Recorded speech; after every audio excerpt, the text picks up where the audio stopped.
Our story begins with two pairs of feet stomping hard in an alley. And in this alley, a woman was desperately fleeing from those who were following her for some purpose. The two followers were not joking around despite their mischievous smiles. Cornered, the young woman held onto her bag while waiting for someone to help her, until a voice emerged ordering the wrongdoers to stop, and the two looked back curious. One of them asked who the kid was that was approaching while eating a candy bar, while the other said he had nothing to see there. But the boy was not intimidated and suggested that the two flee if they didn't want to die. The wrongdoers did not take the kid seriously while the young woman looked around, perhaps searching for an escape. The boy then removed the bandage from his neck, and numerous ants began to emerge as if they had been freed from a burrow. One of the attackers shouted for the boy to get out of there when his body was drenched in something hot and red. And when he turned to see what it was, his companion was on the ground, at least half of him. He looked back, trying to understand what had just happened, and his expression changed from malice to shock. A large insect that made noises with its sharp mandibles spoke in a guttural and threatening voice, interrupting my meal again. The man then let out a scream and ran away from the creature that the defenseless woman had just transformed into.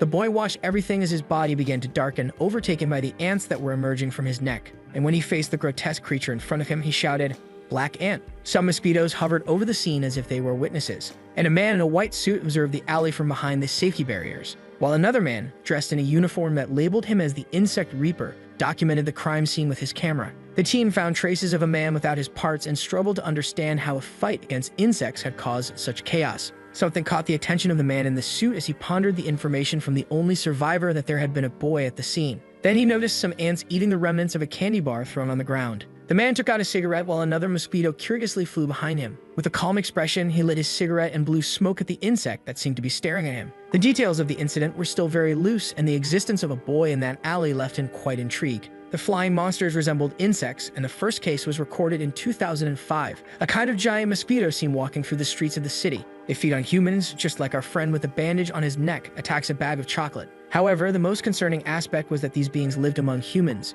and perhaps that was the worry of the boy looking out the window in his classroom. They were known as insectors. A student read aloud to the others a warning for those who still considered the fact a mere urban legend, and quite impressed, she continued that the insectors existed, and that if anyone suspected someone, they should look for those responsible for the pamphlet, which were none other than the Insect Reapers, and the teacher thanked Ara for the reading in front of the class. The man commented that the police were linking the crime in Maiman the night before to the insectors and therefore asked the students not to stay on the street after school. Upon returning to her seat, Arajo was asked by Sejin Bang if she lived in Maiman, to which the girl confirmed and asked her friend to come back home with her. At another desk, a boy asked if his friend believed in the insectors and received a yes in response, informing that there was one in the classroom, referring to the young man with a bandage on his neck who was devouring a bag of chocolate. Our protagonist, Mizanga, then started to laugh. The teacher cut the fun short by informing them that they should do their homework as it would count for their grade for the term, and he asked Arajo to collect the students' assignments after class, and surely many had forgotten to do it. The bell rang and someone called the class representative. It was the two playful students who approached Ara asking her not to turn in the homework, but the girl wanted to know why she wouldn't. They deduced that only she had done the assignment, so they proposed that they all fail together, but she had no intention of doing that. The students tried to threaten Ara while her friend defended her, and our human insect merely observed from afar, until someone approached the arguing students and handed them some sheets of paper, leaving everyone perplexed. It was our protagonist who reached out to Arajo, informing her that it was his homework. The girl looked at Mizong proudly and thanked him while taking the papers. He returned to his desk and something on it caught his attention. A small ant was walking across his notebook as if it were bringing him a message. The two stared at each other for a while, and Mizong seemed to understand what she wanted. Then he stretched out his finger towards the little creature, perhaps to greet it. But suddenly, someone violently placed their foot on the boy's desk and crushed the ant, which now lay between the pages of the notebook. Mizong merely stared at the student who was upset that he had submitted his homework, and the bully continued to rant that the protagonist should know when to keep quiet, but Mizong didn't move a muscle on his face. Not satisfied, the student also mentioned the bandage on Mizong's neck, asking if he was hiding a hickey. This made the other student laugh the possibility of Mizong having a girlfriend, and while he remained silent, Arajo asked her friend what a hickey was. Sejin Bang replied that it was a mark left after a strong kiss on the neck, which left Arajo perplexed. The bullies then went after Mizong to remove his bandage, and Era tried to restore order in the class by shouting for them to stop. But the student didn't hesitate and began to pull at one of the bandage's ends, announcing that a big revelation was coming. Then with the bandage in hand, they were stunned by what they saw. Indeed, Mizong didn't have a hickey. Instead, he had a hole in his neck that the boys judged to be a wart. This revelation made the big guy more aggressive as he grabbed our protagonist by the neck, asking why he was covering a simple wart. But suddenly, something startled the aggressive student with wide eyes. For a cautious ant began to emerge from Mizong's neck. It quickly descended down our boy's body and hid among his clothes.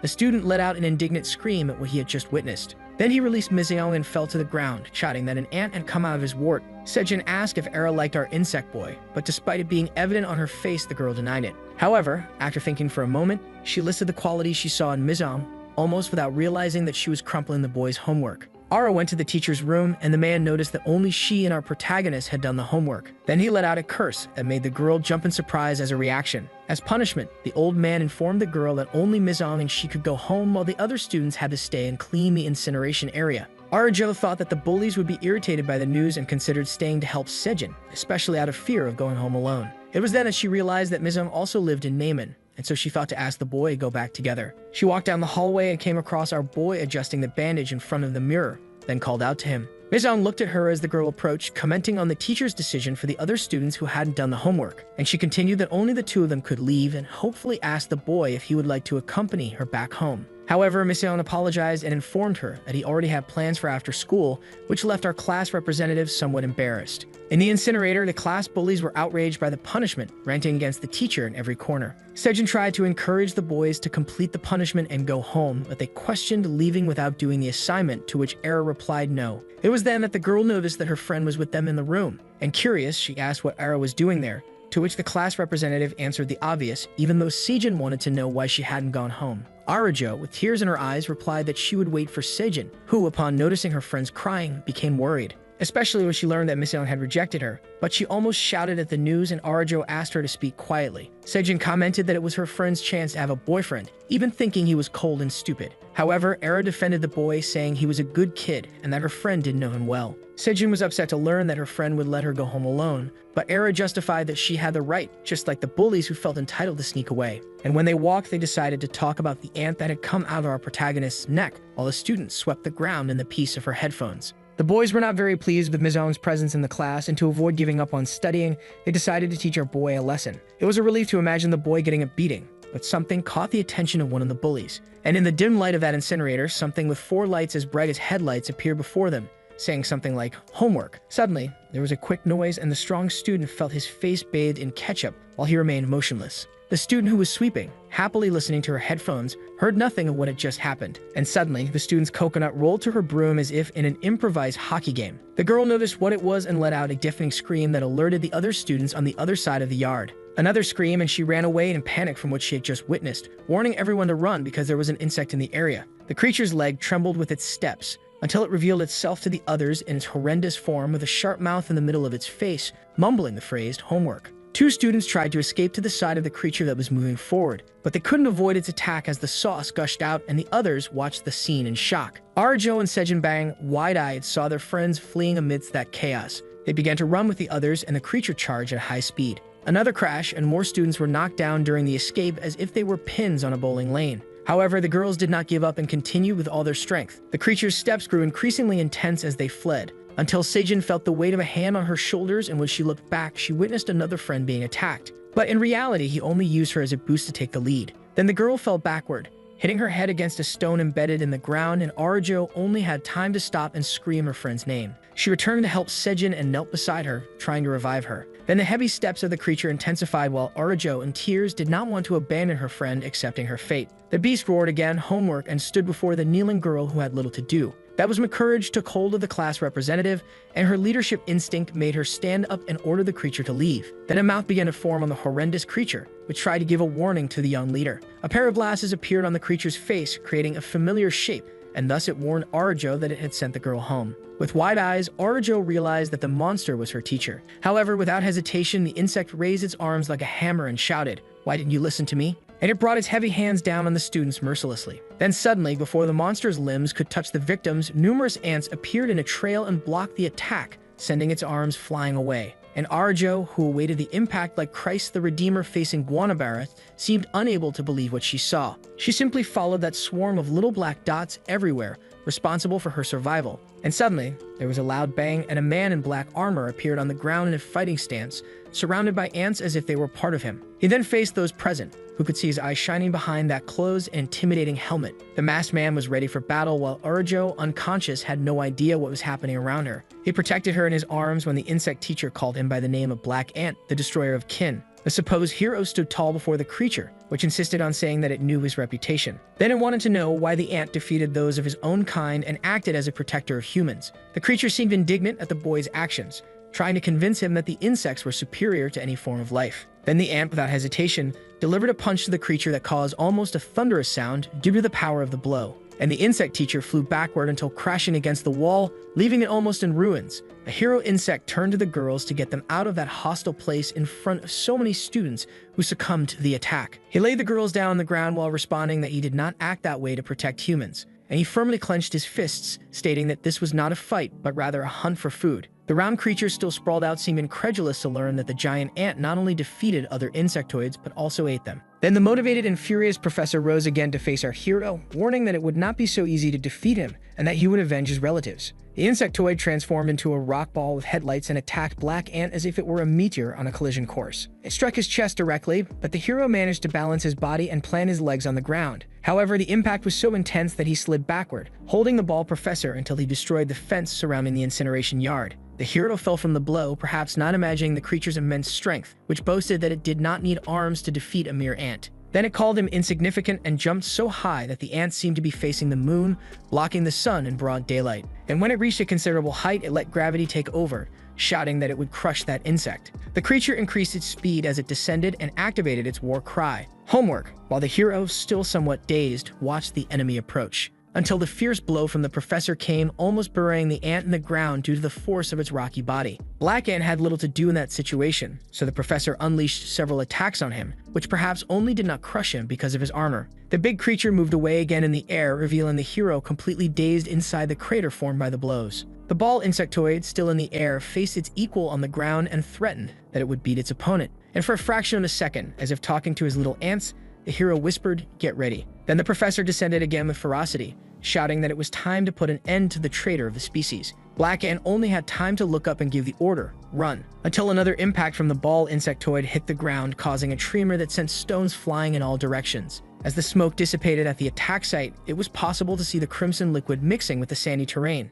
And the professor, noticing the result, showed satisfaction at having subdued his enemy, but something he did not understand occurred before his eyes. Black Ant had not been defeated, and beneath the creature, he had already pierced its rocks with his spear-like appendage. The professor insectoid was injured and wondered as the pain consumed him, how he had not anticipated that counterattack. The ant stood up and focused in front of the disgusting creature, ordered again the phrase, "Run." Then a boy's leg with a high-top sneaker began to emerge from behind the humanoid carcass of that insectoid armor. Quickly, the suit began to disintegrate, giving way to another leg like the first, and his arm emitted black spots that gradually became an immense claw with the ants that had left their legs and clustered around there. The professor, who had no escape left, shouted for the hero to finish it quickly, and Black Ant then fulfilled his wish. There was a thunderous sound, and the mercy blow was delivered as the insectoid was thrown backward. Black Ant, now with his boy legs exposed, propelled himself to meet the opponent before he fell and caught him in midair. Then he let out a shrill scream and hurled the professor, smashing his head against the ground. Before succumbing, the dying man still tried to ask how the boy could have so much power, but he felt his body being lifted again by the hero, who seemed to want a bit more fun.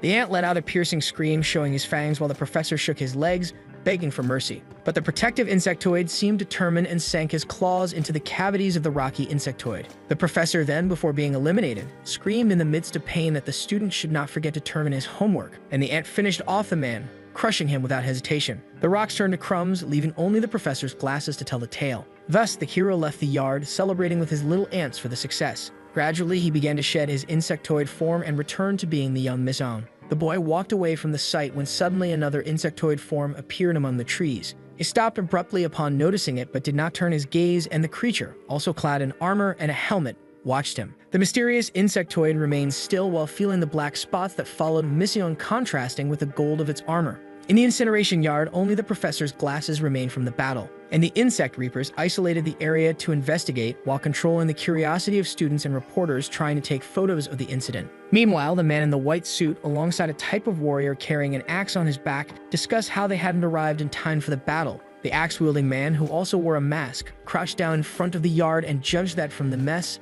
a fight between insectors had occurred. Turning to the man in the white suit who was smoking his cigarette, he inquired about what reason could have motivated them to fight each other. That's when the smoker remembered that the survivor of the alley attack had told him that a boy saved them from that insector woman asking them to flee. And so he began to explain that the insectors fought to protect, but was interrupted by one of his agents informing him that one of the attacked students had woken up. He looked on with curiosity when he was informed that, according to the witness, a man in black attire had saved her. As they walked, a student all dirty and dazed was telling the press how he managed to contact the Reapers, feeling like the savior of the nation. Excited, he commented that he had managed to take some photos of the attack and decided to show them to those present. However, upon opening his phone, he realized that the photos were not clear. One of the agents complained about the local cameras not working and considered sending the reporters away as the suited chief and the warrior approached. The man then replied that the press should stay as it was time for people to believe that the insectors were not just an urban legend. However, the masked warrior deduced that for the public to believe the facts would be like forcing them to swallow the whole story.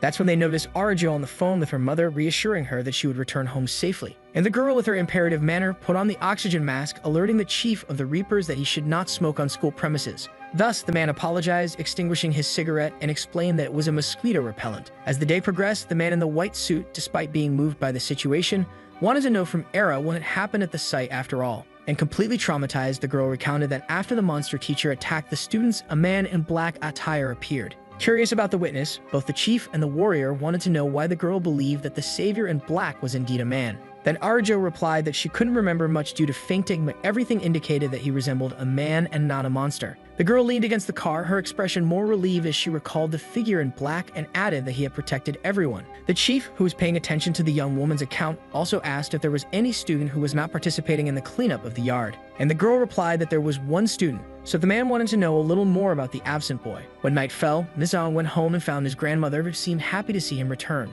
The charismatic old lady smiled and informed the boy that dinner was served. She mentioned that she had prepared his favorite dishes, and when he looked at the table, he indeed witnessed a hearty feast waiting for him. Mizong stared at all that abundance, trying to find a way not to disappoint his grandmother, commented that he wasn't feeling hungry that day. The woman even choked, taking a step back at her grandson's response. Then the boy looked at her as she asked, affectionately yet worried, if he had done that again. She began to inspect her grandson, asking if he had been hurt, but Mizong simply said he wasn't hungry, which made the woman feel more at ease. And quite affectionately, she asked the boy not to worry about her, suggesting that he go rest. Mizong then turned to his grandmother before entering his room and asked her to save the food as he would eat in the morning. The old lady watched her grandson close the bedroom door, and with tears in her eyes, she prayed to God to take care of him, understanding that the boy had a very heavy burden. She judged that the world was very cruel as a trail of ants climbed the wall of the building toward Mizong's room. The newspaper announced the news of the day on television, informing about the tragedy that occurred at the school in Guro, a district of Seoul, where several students were struck down by an insector.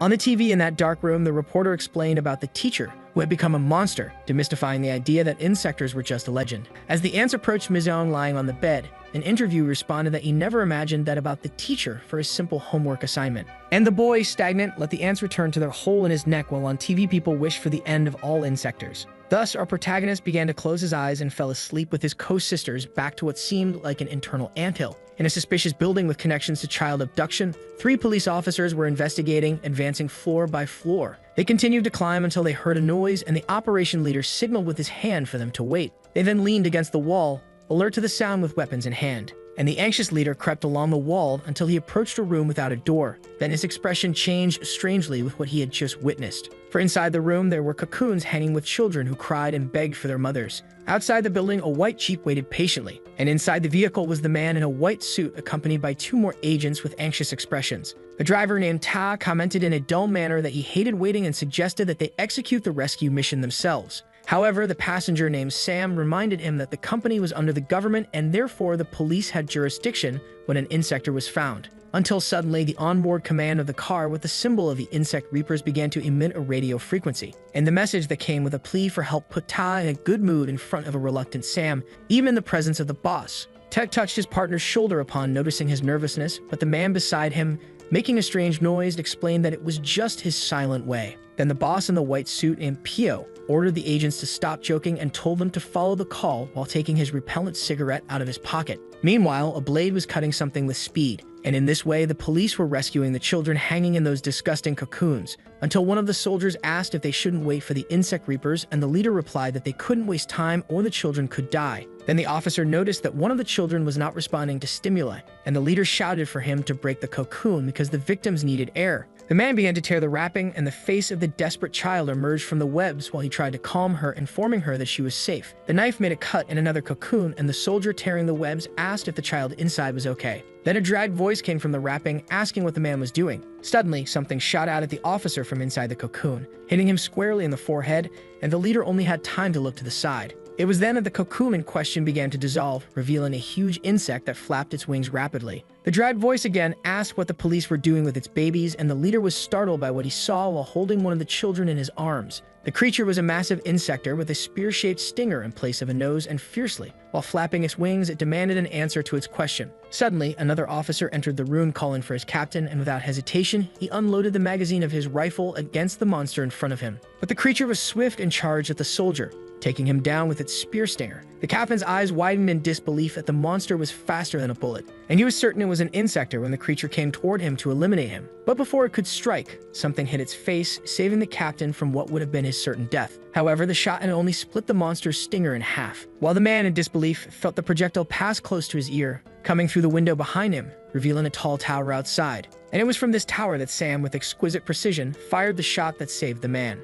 The agent reloaded his rifle, preparing for the next attack, lamenting his failure to destroy it on the first shot due to the creature's speed. The insector was indignant for having been shot, and thinking that the captain had fired, flew up at him with all the fury in its being. And suddenly, a baton was placed between the monster and the man, once again saving his life. This time it was Tav who stepped forward to help the police and questioned whether the insectoid was a boy due to his way of speaking, and when the creature asked who he was. The agent identified himself as an insect reaper and struck the monster's head squarely with his weapon, just like a bat hitting a baseball. Then the flying creature crashed against the wall, scoring a touchdown. Pio entered the scene with his cigarette in his mouth and asked the captain to take the child and leave as quickly as possible. The insectoid regained its composure and charged furiously, determined not to let the men take its baby so easily. Suddenly, Pio, who had not shown his abilities until now, exhaled a puff that resembled a volcano erupting. With the place filled with smoke, the insectoid began to feel its body reacting like a mosquito hit by insecticide. The calm chief explained to the monster that the smoke had already taken over its nervous system and therefore asked the creature to cooperate and tell what it did with the children. Dazed by the poison, the insectoid ripped off its stinger and replied that it was looking for the black ant and not its larvae.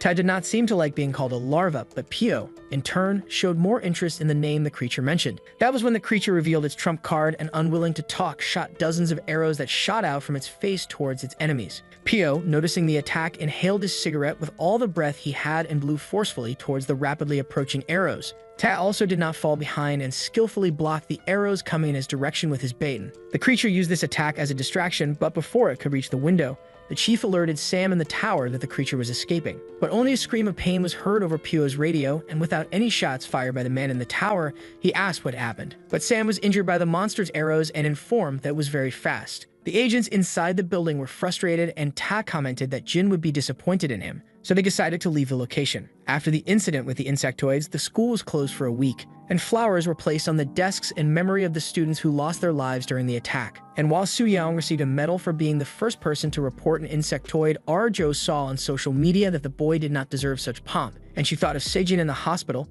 who had been ignoring her since the surgery he had on his head. She was so angry at the boy while scrolling through her feed that she didn't even notice two children playing with insect masks in front of her. Then the boy approached Ara and tried to scare her, but she just stared at him. And suddenly, she punched the kid in the face, correcting him never to do something like that again. Desperate, he ran away, warning that he would tell his mother, but she informed him that she would do that first. Disillusioned, the girl complained on the park bench about having to take care of her younger brother due to the school closure, and that he had no idea what she had faced. Then she heard another scare behind her and turned around impatiently to reprimand Azio, her younger brother with the insect mask. But she did not expect the little boy to be playing with Mizong, who was staring blankly while eating something as always. She called out to the boy, who looked at her while sucking on his popsicle. Thus, the three sat on the park bench, and the siblings thanked our protagonist for the ice cream he gave them. Azia was relishing his popsicle, but Arajo looked curiously at Mizong, who was devouring the popsicles uncontrollably. Then she remembered Pio's question about the only student who was not in the yard for cleanup on the day of the attack, and how he approached her while she was recovering, leaning against the ambulance wanting details about the boy. However, Arajo felt uncomfortable with the conversation with the chief of the Reapers, and so she decided to ask Mizong if anything different had happened to him on the day of the attack, and the boy, who was devouring his popsicle, replied that nothing had happened. She felt relieved while her brother picked up the sticks with our Ant Boy to build a little castle. But Asio ended up getting distracted by a soccer ball that rolled near his construction and decided to go play with his friend, informing his sister. Miss Young started biting the stick, and Arjo noticed that he was making a strange noise. She watched his behavior and wondered what was wrong with the boy, imagining that maybe he was still hungry. The two sat on the park bench just watching the children without saying anything, until the kid's ball ended up on the other side of the fence outside the park, and Asio told his sister he was going to get it. The boys crawled under the open fence to look for the ball that had fallen among the bushes. Arjo called her brother, scolding him for disobeying her, but Miss Young got up from the bench, asking the children to wait for them to help. The girl, feeling embarrassed, said it wasn't necessary because she would go there, but our boy was undeterred and continued walking toward the kids. Miss Young crossed the fence and stood in the middle of the woods looking for the children. Then something caught his attention in front of him. Azio's little friend was in front of him with a ball in hand and a grasshopper mask staring at him. The boy then turned to Miss Young and asked, "Hey you, what the hell was that?" Inside the park, Asio was with Arjo, and when asked about the ball, the boy informed that Miss Young had asked him to come back. Meanwhile, the little friend with the ball was talking to Miss Young, full of slang, claiming he had the right over the situation and asked if our boy was one of them. The kid explained that he had led the other into an ambush, but Miss Young had interrupted, then mentioned he was in a bad mood because of the trouble with the Reapers the day before. In a corrective tone, judging that Miss Young was a rookie, he told him not to mess up his hunt again, but our protagonist already had his hand on the bandage. Thus, the insect boy with the grasshopper mask could witness our hero's ants acting in their dark and heavy tone. He then widened his eyes behind the mask when the hero paraphrased him about messing up his hunt. Suddenly, Miss Young's armor began to take shape on his body as he said that the insect in child form was talking a lot of nonsense. The grasshopper mask pointed at our hero, astonished by what he had just seen. Then he was overcome by a rage that made him burst the ball in his hand and shouted, "Black ant, you relative killer." The insect began to laugh in a challenging tone, even with the ants crawling on his body, and said he was looking for our hero. Black Ant was in his full suit, and the child insect revealed that the man was the talk of the town for eating his kind. But with him, it would be different. The boy grew angrier and reminded the ant about the laws governing the court of insects, and thus believed he would earn a lot of gold by defeating the traitor. Then he transformed into his original monster form and charged at Black Ant with his stinger, aiming to join the apex of the insects. He unleashed a red beam that seemed to make the hero burst like a birthday balloon. However, the impact only left part of his helmet destroyed, and thus the ant followed his opponent with Miss Young's eyes on display. The insect, which had a mosquito form, flew high and targeted our ant with an ocular shot. The black ant remained still while the monster flew around him quickly, threatening him with each pass. But that buzzing was starting to annoy our hero, who scratched his head, realizing that the insect was a loudmouth. That's when suddenly the ant ordered the creature to shut up and caught him in midair with his hand, slamming him against the ground mercilessly. The monster felt the blow as his head was pressed against the ground, and the hero showed no signs of letting him out of there unscathed. Arajo was speechless at what she saw as Missing returned to the park, but his face showed a little dirt. And so when she noticed, the girl quickly tried to clean him up to hide the traces of the battle. Azio, in his innocence, asked if they had found the ball, and Missing calmly lied that yes, and that the little friend had gone home. Then with the situation resolved, the little brother announced that he had cleaned up all of Missing's trash, but Arajo commented that the boy had only done that to get more ice cream. It was then that the girl realized that Missing's expression had changed, and while he and Asio negotiated for more ice creams, she was sure that our boy could smile too. Arajo asked, holding the bag with the ice creams, if they could really keep them all, and Missing replied with a cheerful yes. He commented that he was no longer hungry, wondering why that was, right folks? However, a gust of wind made Arajo look curiously to the side, and the leaves of the trees behind the park's fence rustled continuously. Meanwhile, in the middle of the woods, there was a crash on the carcass of the mosquito insect that lay among the vegetation. After a week without classes, the school reopened its doors, and the students walked towards it for a new phase after the incident. Missing was walking alone while some students passing by chatted casually. They commented on missing breakfast and also the outings they had during the forced vacation.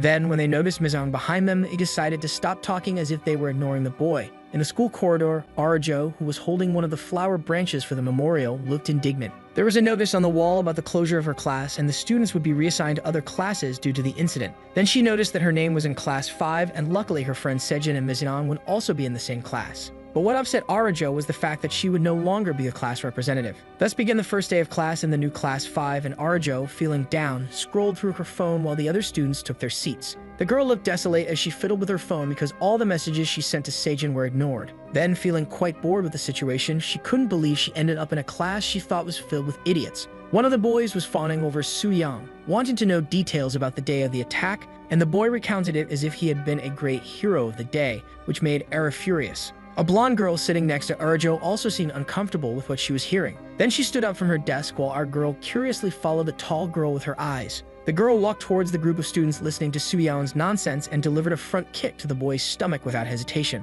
On the ground, he wanted to know why she did that while being stared at with disdain by his aggressor. Showing very little patience, the blonde girl named Yeojin Lee told the celebrity to stop talking nonsense in front of her. With that, one of the boys listening to the ramblings informed that they would remain quiet, and Suyeon was left speechless by the nickname the girl had as the class bully. Arjo assumed that Sejin would have loved to see that situation, while the other students shrank back like dogs, seeing their alpha male pass by. Then suddenly, the bully who was about to leave the room came face to face with our protagonist entering, and they stared at each other. Yeojin stood at the door waiting for Mizong to move out of her way, but the boy with the bandage on his neck didn't look like he was going to yield. Thus, they brushed past each other as one entered and the other exited, but without friction. As Mizong walked under the gaze of the others, he heard someone call him and ask why he had taken so long. It was Arjo waving at him as if inviting him to sit with her. He then went over to the girl, and when he took his backpack off to sit down, Arjo told him that Yeojin was the class leader. She also mentioned that she had taught Suyeon a lesson, while the boy tried to look surprised and took a package from his bag. Arjo seemed a bit more excited about the idea of the new class, and Mizong listened to her attentively while opening his cookie package. Then he did what he loved most: eat. During the math class, the teacher pointed to a calculation on the board, warning that that material would be on the next test. And our students paid attention to everything the man explained, until suddenly Mizong's stomach growled loudly and Arjo promptly looked in his direction. Noticing the boy's hunger, she invited him to have a snack together later, and Mizong ended up agreeing. The teacher showed another calculation on the board, but this time informed that that material would not be on the test. It was then that a buzzing awakened our protagonist's senses, and he could almost identify its form in his mind. And thus he was sure it was an insect that by the sound couldn't be very far from there. The bell for recess rang, and Arjo turned to Mizong, calling him to have a snack. However, she realized that the boy was no longer by her side and assumed he must have been very hungry indeed. Mizong, almost parkouring, jumped over the school wall and ran as fast as he could for his hunt. Meanwhile, Tao wondered where the mosquito insect from the building could be, and Chief Pio considered that it might be hiding. As the two walked, he speculated that the creature might be dead and conjectured that they might not be the only ones fighting against the insects. The two were talking, and as they turned the corner, surprisingly, Mizong was running in the opposite direction in pursuit of his meal, and thus he ended up bumping into Pio, who was not expecting the impact. Mizong simply ignored the agents and continued running, while Todd didn't know whether to curse the kid or try to help his superior. However, Pio simply turned on his heels and suggested they leave the kid alone. Tae, who was still watching Mizong disappear in the distance, deduced that he was skipping class as if he spoke with the voice of experience. In the teacher's lounge, the agents from the Reapers were in front of Arjo to ask her more questions about the absent boy on the day of the incident. She then commented that the boy might have gone home because he was very hungry, and Tae, who was sipping a coffee, inquired about the possibility that the student was the one who bumped into the boss while they were walking toward the school. Pio then handed a Reaper's card to Era and asked her to give it to our hungry friend as soon as she saw him again. While she looked at the card, the two agents left the school, heading to the hospital where Sam was recovering from the last confrontation. Arjo read the card, intrigued to realize that the man in the white suit was the leader of the exterminator squad of insectors. In a place that looked like an abandoned factory, there was an insector in the shape of a dragonfly ready to attack. He was attentively watching the darkness of the factory, following the noise that was coming in his direction, until an insect leg appeared against the light. And suddenly, from the shadows emerged the black ant, completing his transformation process. The monster saw our hero while gliding with his wings, calculating his movements. He landed with a dull thud and showed his sharp claws that emitted a golden light. The black ant was not intimidated, continuing his steps, and the creature cracked its neck like a boxer preparing for the first round. Our hero wasted no time and charged at the gnarled creature with speed, but his strike was blocked by the monster's golden claw. It then turned and counterattacked, delivering a double punch with its lower legs to our ant's chest. The hero slid back with his guard open, and the insector saw there an opportunity to charge with everything. But this time, it was the black ant who blocked the strike with his left fist. The human dragonfly slid back and began to crack his bones as if he were enjoying the clash. And the black ant noticed that his opponent had something strange in his movements. The flying insector looked around as if sensing the presence of something, and subtly, a little ant appeared behind him, descending on a thin thread. Our hero opened his hand, and hundreds of ants appeared like a cloud, and that was a strategy he wanted to use. He then made a movement that propelled that ant hill toward his opponent. The creature was touched by the little ones, but remained still with a laughing expression. His face was almost completely covered by the insects, making it hard to see his facial expression. And suddenly, several silver threads like webs began to appear on the monster's arms, coming from above with the ants walking over them. It was when the creature looked up and saw them near the ceiling that the hero made a noise as if he knew his plan wouldn't work. And so all the threads were cut by the opponent, who continued to crack his neck as if it were easier than stealing candy from a child. But then suddenly, he toppled over like a puppet without a master. and our hero walked up to him and held those threads with curiosity. But something strange happened with the fallen enemy. He turned his neck to the black ant, showing his devilish smile, and then opened his mouth, revealing an unpleasant surprise. A kind of grenade between his teeth was activated and emitted light at 4 different points. Our protagonist only had time to notice the flash in front of his face, followed by a massive explosion. And amidst that blast, 2 insectors approached the location through the thick smoke. The black ant was down with various parts of his suit destroyed when he heard a satisfied voice regarding the incident. And when our hero looked into the smoke, someone called him a relative killer. Then the 2 insectors revealed themselves, and one of them, wearing golden armor, placed his feet on the hero and commented ironically on his disadvantaged position. The insector in golden armor felt confident while subjugating the ant, who remained unresponsive, and asked if he had dealt with the flyer. But our hero said nothing, trying to regain his strength. Meanwhile, the second monster, which looked more like an android, approached and said that all the chaos created by our protagonist was being an inconvenience for them. And with his bazooka-shaped arm, he reinforced that he was having to deal with complaints from customers looking for fresh meat. Then he pointed the gun at Formiga and declared that he should pay for what he did.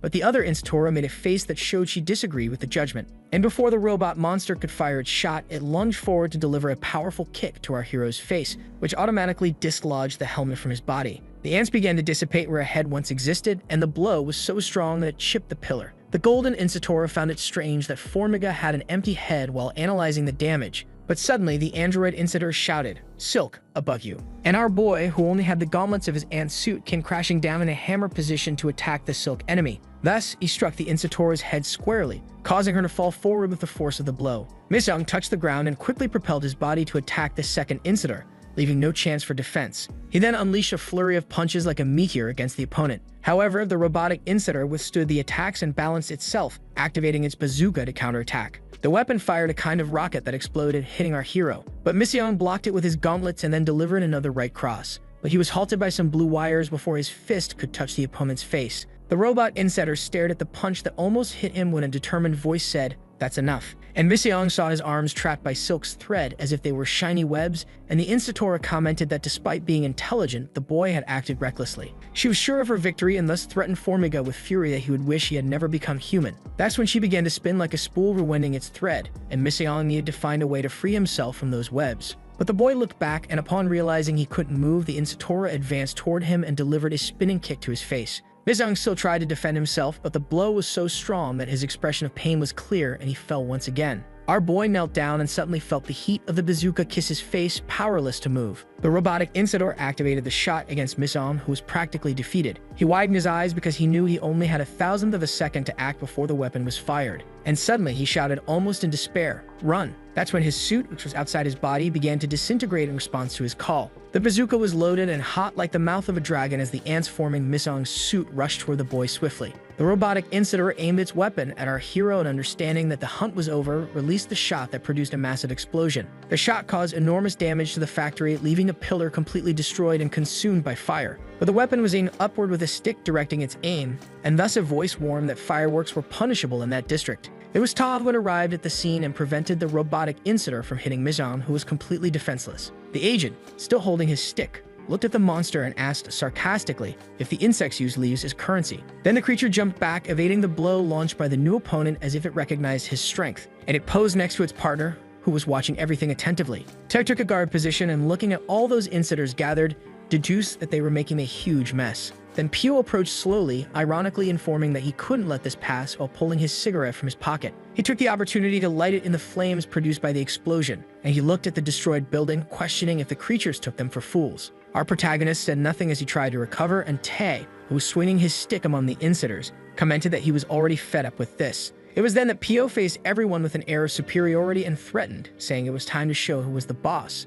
The robotic creature, which would not give up so easily, pulled a grenade from its bazooka, and the Reaper agents widened their eyes when they realized it was a bomb. Then the monster threw the device to the ground, producing an immense cloud of smoke, and thus the Insiders left the area flying as they understood that they were at a disadvantage. Ta shouted that their fleeing in such a manner was a tremendous injustice, and so the boss wanted to know if the company could provide them with a helicopter. Frustrated, the stick-wielding agent asked what they would do with our boy, and Pio knew he had many questions for the Black Ant. Suddenly, the agents noticed that our hero had also left the scene, and Ta commented on how Jin would get angry when he found out they had lost another insect. As the sauce dripped, our hero leaned against the wall, trying to recover from the beating he had taken. Walking through the dark alley, he left a trail of his defeat on the ground. Finally, Miss Young managed to get home, and to ease the pain, only a plate full of food prepared by Grandma would do. The elderly woman commented that the boy hadn't even bothered to take a shower before eating, but seeing her grandson covered in bruises nearly made her collapse. She then asked while crying if the boy hadn't managed to eat that day, and it seemed the old woman knew that our protagonist liked insects.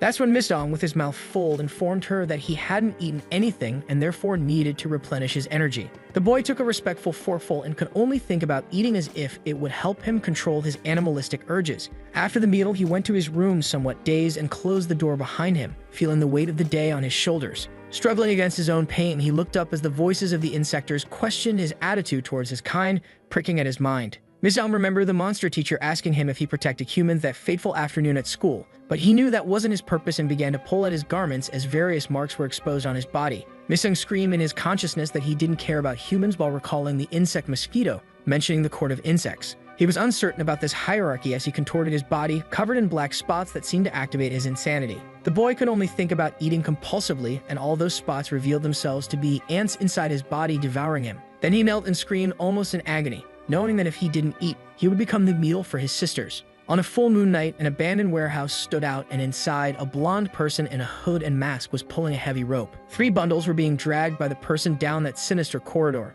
Then they were placed inside a refrigerator as if they were slaughtered meats. The person lined up the bodies one by one inside that cooler, when suddenly, they widened their blue eyes upon hearing one of the supposed corpses in their arms asking for help. But despite the initial shock, a masked person didn't hesitate and threw the bundle in with the others, preparing to close the door. They felt impressed while listening to the man's plea from inside the bag and paused for a few seconds with their youthful face, but soon came the sound of the door closing. Following that, someone was banging on the table furiously because they needed Black Ant dead to gain the attention of the court of insectors. It was a man in his 60s who appeared indignant that the insect reapers had disrupted his plans, and so he determined that he should increase the shipment of humans in his stock, which made the masked person seem somewhat incredulous. Then she revealed herself as Yoo Jin, the tough girl from Miss Young's school, and made a point to comment that she was only doing that job because she had no choice. The old man then glared at her for a few seconds, reluctantly. Supported by his robotic leg, he noticed something familiar. He ran his fingers over the girl's blouse, which promptly alerted her not to let the old man touch her. But the man realized that her uniform was the same as Miss Young's, and so they both stared at each other. The old man, who had a grim expression behind his half-machine face,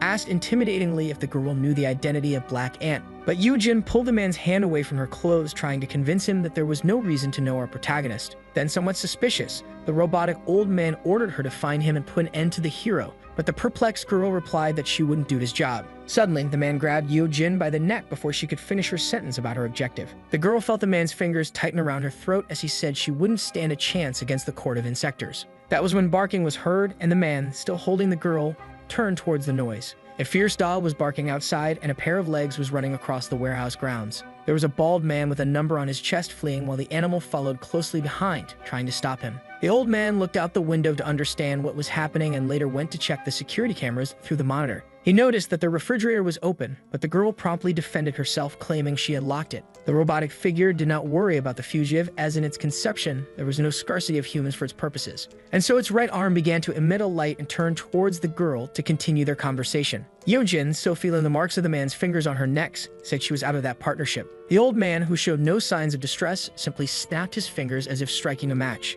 Outside, the dog held onto the fugitive's leg, who screamed in pain, but it was something worse than the animal's teeth. He felt his body gradually heating up. A mark shone at the height of the fugitive's chest. AB-99, who in agony only wished for it to stop. Then came a flash, followed by an explosion witnessed by the 2 insectors in human form who remained staring at each other through the window. It was then that the old man threateningly reminded the girl how he dealt with those who stood in his way. Yoo Jin's eyes widened as she felt her body also heating up with the mark glowing on her chest. And she noticed in the man's devilish gaze that he was not joking when he ordered her to take care of the Black Ant. After this commotion, we see several students staring at a long line in the school cafeteria, and a starving student had his request denied by the lunch lady when he asked for more sausages while assembling his plate. Meanwhile, Soo-byung curiously watched our protagonist devour various dishes in the cafeteria next to Arajo. The students were perplexed by the speed and quantity of food that Miss Young was consuming, and Arajo, who had never seen him eat like that, judged that the boy's hunger was that of 10 beggars. However, Miss Young was not concerned with the stares of others, as he knew this was a matter of survival, and Arajo noticed that something was not right with him. The boy then gave a small cough and dropped his spoon on the floor. He widened his eyes when the ants began to feed on his insides again.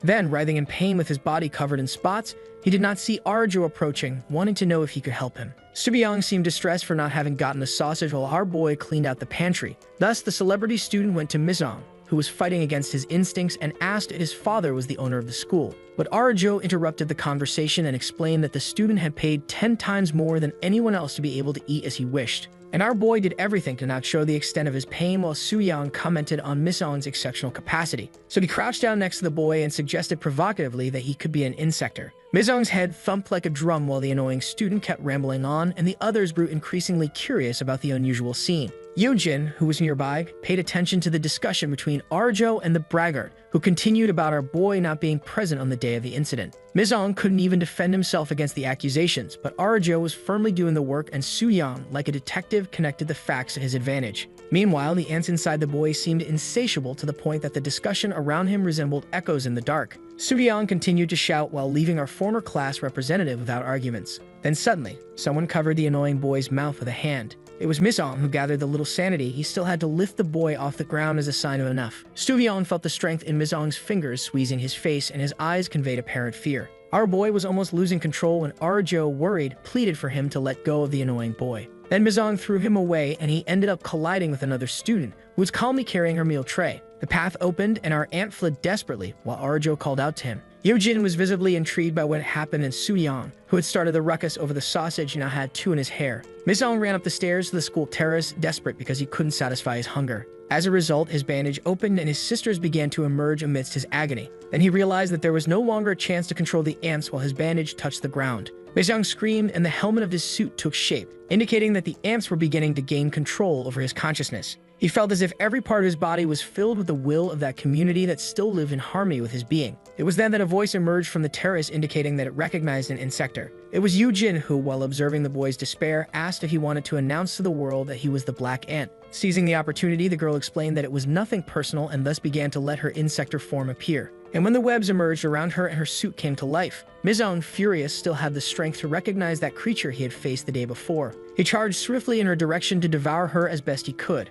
However, Silk joined her fingers and awaited the attack, realizing that this was her chance. Creating her blue webs from the tips of her fingers, she assumed a fighting stance. The two then began that combat with only one intention: you must die. Would Mizong be defeated by his enemy or even by the will of the ants? The opening of his eyes revealed doubt about his existence. Then he felt that he was alive and without pain, with his sisters parading over his body. However, his outstretched arms indicated that his nightmare was not over. And so he began to feel the pain consume him as he was stretched by 4 giant black ants fighting for their share of the food. With his body suspended by the insects, he begged them to let him go, wanting to know how much more of him they needed. It was then that he noticed one approaching his head with sharp mandibles, certain that this would be his end. He felt the cold, sharp fangs of the creature touch the flesh of his neck, while the collective voice of that colony responded that it was not enough. Suddenly, a larger red ant appeared and attacked the one that was on the boy's head, who remained motionless and powerless. Mizong could only hear the crunching of the intense battle that raged around him. Then, on his knees as if he were a cell in his own bloodstream, he witnessed that within him now lived a more powerful creature. The boy opened his eyes and took a moment to determine whether he was dreaming or not.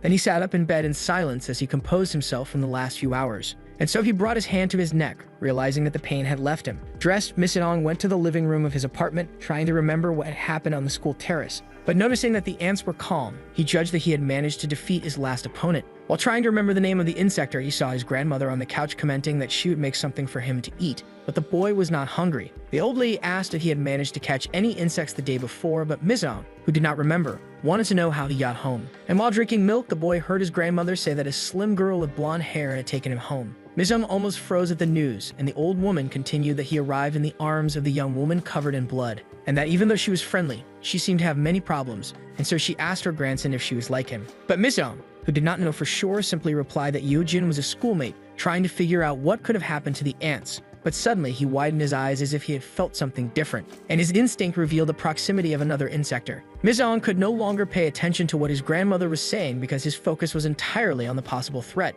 And his mind envisioned the old robotic figure with a demonic expression as if it were calling him incessantly. A bullet train crossed the city on its tracks while in an open field, Yojin and the sinister old man waited patiently. Meanwhile, the old man said that Yojin had made a huge mess, but the girl defended herself, commenting that she had done her best. The robotic figure judged that her best would be to kill the ant, and the girl appeared incredulous. Trying to convince her partner that she had taken a severe beating, she furiously proposed that he take care of the job himself. The girl then revealed that the enemy was a monster, and the old man looked at her intently behind his Machiavellian eyes that shone in the darkness of that night. However, he calmly informed her that the black ant was on the premises, and Yojin looked back searching for him. The girl felt anxious through her scars after the last clash, and as the train continued its course along the city tracks, the insector's silhouette of our hero camouflaged itself in the shadows. The ant stepped forward in the half-light, and the silver reflection of the moon revealed his complete suit. And so the duo of insectors in their human form were certain of the enemy's position, who was not there to hide. They began to transform, and the old man ordered the girl not to disappoint him this time, but she simply told him to shut up. She charged our hero, asking her partner to focus on defeating the enemy. Black Ant also rushed swiftly at Silk in her golden armor,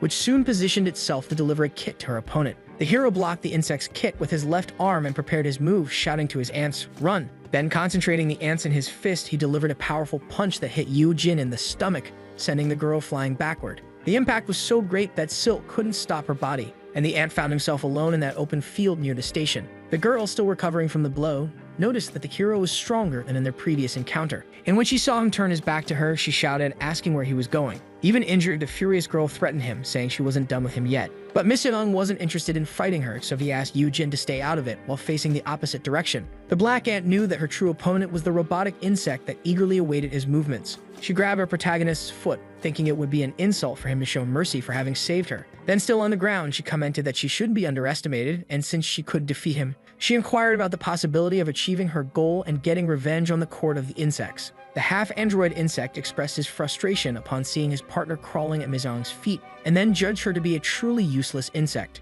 Yojin's eyes widened as she called the creature by name Jang Yil, realizing he was abandoning her. Then the robotic one laughed and revealed that he would never help her with her pathetic revenge. Yojin seemed unable to believe what she was hearing, as Jang Yil explained that no one in their right mind would oppose the court of the insects, and that his plan was to hand her over and join them. Mizong simply listened to the girl lamenting, disappointed that she had done everything for her partner only to be discarded like trash. Jang Yil, showing no emotion, thought it would be an appropriate death for someone as useless as her. And with his thumb raised, he suggested that she keep holding onto the ant's leg, as they would both share the same fate. Yojin cursed the creature with all her fury, and sensing the danger, our hero ordered his ants to act. The girl only felt the wind beside her, and when she looked, the black ant was no longer there. The robotic one, preparing his attack, couldn't see where the boy had gone, so he threatened to destroy everything at the slightest movement. And suddenly there was an explosion, and Silk, still kneeling, watched from afar the destruction. Jang Yil laughed, confident that he had hit his opponent squarely. But the silhouette of the ant was moving stealthily for a counterattack. The monster waited, confident that the open terrain would give him advantages against his opponent. The ant charged at the creature but knew he needed to be faster to hit him. So he continued to run, asking for more speed from the ants that made up his suit. His will was so intense that it awakened the red ant within him. And as he ran faster and faster, dodging the bombs, his suit took on a crimson hue. Jang Yil began to feel worried as he noticed the change in the boy while his shots were ineffective. The ant continued to advance and noticed that his speed had increased significantly. As he saw his target getting closer, he realized he couldn't control such speed, so he raised his hand to attack Jang Yil. He dislocated the creature's head from its body and held it like a basketball player aiming for the hoop. The ant planted his feet on the ground to stop his body while kicking up dust behind him. And when he managed to stop, his suit was covered in red lightning like veins pulsating, with only Jang Yil's head and his hands as witnesses. Then he realized he had never felt such power. Flames engulfed the open field, illuminating even the train tracks of the station. And Yojin watched in surprise at the scene that had just unfolded. The black ant remained still, with the crimson lightning over his body, and his gaze showed how much stronger he had become. But something caught our protagonist's attention. When he looked at his hand, he realized that Jang Yil's head was no longer in his possession. The ants had already devoured the inside of that helmet while the robotic body lay on the ground. Mizong's suit began to shed from him as he walked, and he wished that his sisters enjoyed the meal. And so they did, while Yojin watched everything, paralyzed with wide eyes. Mizong stood before the insector and faced her without showing any affection. But something changed within her when she noticed that her ants desired her, and the frightened girl felt the dark spots beginning to take over her face. So she closed her eyes, merely waiting for her end. But the boy took his insects with him, sparing his opponent's life. The girl shouted for him to wait because she wanted to talk to the hero. Then she stood up and wanted to know what the boy's plans were and why he had spared her life. Mizong paused, and Yujin assumed that the boy had something against the insector court, and thus offered to help him. It was then that our boy, still intrigued, asked what had happened the day before when he lost control of the ants. Yojin was stunned that Mizong did not remember anything. So she told him that she had been lying on the ground, injured from the first clash between the two, and Mizong seemed to be transforming into a beast never seen in the world of insectors. It was when his thirsty helmet wanted to attack her, but he shouted for the ants to stop. Yeo-jin continued that she saw the boy struggle against his animosity to avoid hitting her while his visible heart raced rapidly. Then she realized that the boy would not have the strength to defeat that hungry monster, and upon noticing that he would faint, she jumped at Miseong and shot her webs, binding him in an attempt to restrain his compulsion. She revealed that she felt confused for trying to save him because the monster that dominated him seemed to have a will of its own. Then a red ant appeared in her heart, and the presence of the insect burned the boy's muscle, causing him to scream in fury. The girl revealed that suddenly that demonic monster began to dissolve, and Miseong fell to his knees while she stared at him in astonishment. She said she was amazed by the creature, but Miseong had no strength to respond. It was then that the girl faced the dilemma of whether to kill him or save him, but she mentioned that something bubbled in her mind, and she realized that perhaps the black ant could be the one to bring down the insector court. Miseong looked at the girl and wanted to know why she thought he would help her. Yeo-jin then warned that our protagonist would be on the insector court's wanted list, and she explained that the death of Jang-el would result in the fall of the human stock, and that is why the insectors would come after the one responsible for this disturbance in the system. The girl was very sincere in informing that soon the monsters would be after our hero, but not just him, but all those he loved. Very emphatically, the girl suggested that together they could make a difference in combating these disgusting creatures that dominated the dark side of the world. Miseong took 2 steps forward and asked sarcastically, "You will help me?" He continued harshly that she was only looking for him because she was a weak insector, as he did not care about such a court, and Yeo-jin's eyes widened in disbelief. Miseong stretched his hand right in front of the girl's face, trying to impact her with the ants parading between his fingers. While in her view, the scene was much more frightening, and our young man reinforced that he did not care at all who they were. The ants on his arm were thirsty for more flesh, and feeling this desire, our protagonist concluded that he only devoured everything. Then he grabbed the girl by the face, and she fell into a state of panic, and she agonized as she felt the ants invade her body mercilessly. However, her screams were muffled by the bullet train that roared between the tracks, continuing its journey through another exhausting night. A new day arrived at school, and with it another class in room 05 of our group, wishing good morning to the teacher, who began calling the students. Miseong confirmed his presence when asked, sitting next to Arajo. And as usual, he was drawing his ants in his notebook, now with the difference of having a red one among them, while the roll call continued normally. However, when it was Yeo-jin's turn, our protagonist maintained his cold expression in the silence that spread for a few seconds. The teacher repeated the girl's name, and when a student informed that she was not in the room, Arajo looked at her empty desk beside him. The teacher found it strange and then asked if any of her friends could call the girl. At the back of the room, Soo-young laughed with another goofy student, deducing that the tough girl had no friends. The boy commented that she had been involved in an accident at Mayuman Lake the previous night, and his partner wanted to know who the new tough guy in class would be, until an intimidating voice responded that there would be no new tough guy. For she herself, Yeo-jin entered the room, inviting the boys for a little chat after class while they mocked her without realizing it. The boys nearly turned blue with fear when they noticed her presence, and the girl who arrived late raised her hand to respond to the roll call with her usual serious expression. Miseong continued to look straight ahead without moving a muscle, and then whispered in a determined tone, "Insector Court." The location that served as a combat site near the train station the night before was isolated that morning, while 3 members of the Reapers tried to find clues about what might have happened, or at least how it occurred. The agent with glasses found a mechanical leg, and the others thought it could belong to the bombardier insector mentioned by Ta.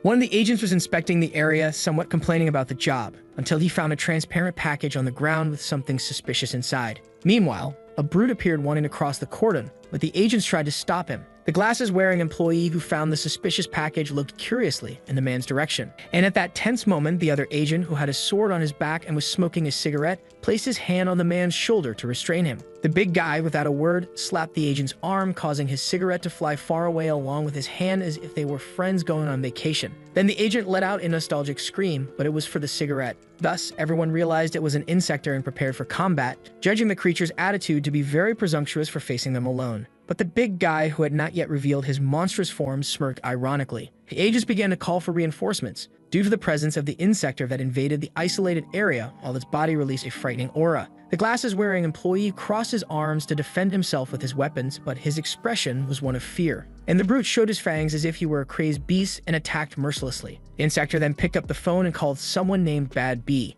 and in front of the bodies of the agents on the ground, he informed that he had managed to recover the sample while holding the mysterious package. The brute looked closely at the wrapping that carried a kind of larva and commented with satisfaction that the party was about to begin. Meanwhile, peace reigned in the classroom with our students studying diligently. However, Yeo-jin made a slingshot with a rubber band and stretched a paper ball to aim at someone. Arajo saw the projectile pass in front of her eyes without understanding anything, but Miseong, with his sharp reflexes, caught the paper ball without even looking in the direction of the one who threw it. The boy then unfolded the sheet of paper and read Yeo-jin's note that said to meet him outside. The girl was leaning against the wall while our protagonist waited for what she had to say. Yo-jin, trying to break the ice with our boy, said she felt strange talking to him after the recent events. But Miss-aum, who didn't seem very interested in conversation, quickly cut her off and wanted to know what she wanted after all. This left Yo-jin profoundly irritated as she understood that the boy knew exactly what it was about. Then she remembered the night before when she thought she was going to die with all those ants entering her mouth. But upon waking up, she felt nauseous and in the reflux realized she was expelling remnants of the insects that had entered her body. However, she noticed that they were actually pieces of the bomb that Jang Yil had implanted inside her. Yo-jin got closer to Miss-aum and looking our hero in the eyes,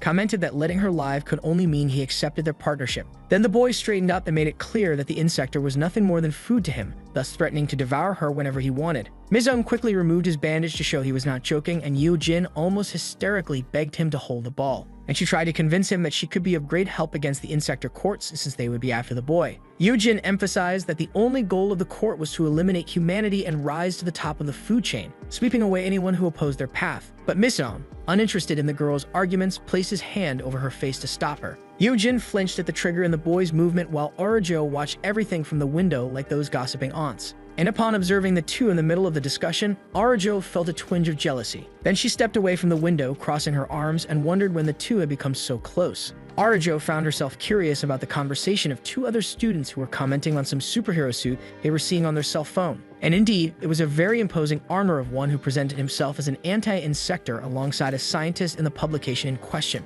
Live, the man in the lab coat was perfecting the details of the suit while the volunteer, bound by wires, waited patiently. And on the outside of that laboratory, Pio, Sam with an arm and a sling, and another member of the insect reapers observed through the glass their preparation. To our surprise, Tae was the volunteer inside that suit, and when asked if he felt well, he wanted to know the real necessity of all that. Pio, who was being cautious after the loss of 4 members of the company, replied that he did not wish the same for his team, and Sam, who was by his side, agreed. The third man, a bald scientist, was eager to see what the suit could do, and so they gave the order to start the experiment. Pio asked to open the doors, and Tae, somewhat annoyed, asked if he could grab his weapons, but he was explained that by using the suit, he would not need one. Then suddenly, a laser dagger appeared on his right arm, and Tae was a bit confused, judging the knife to be somewhat small. An insect in human form and handcuffed entered the room after Pio's call while Tae insisted that he had asked a question. The creature looked hungrily at Tae, and when ordered to transform, it responded hostilely that no one should tell it what to do. Tae nearly panicked upon hearing Pio inform him that the creature could devour its prey if it wanted to.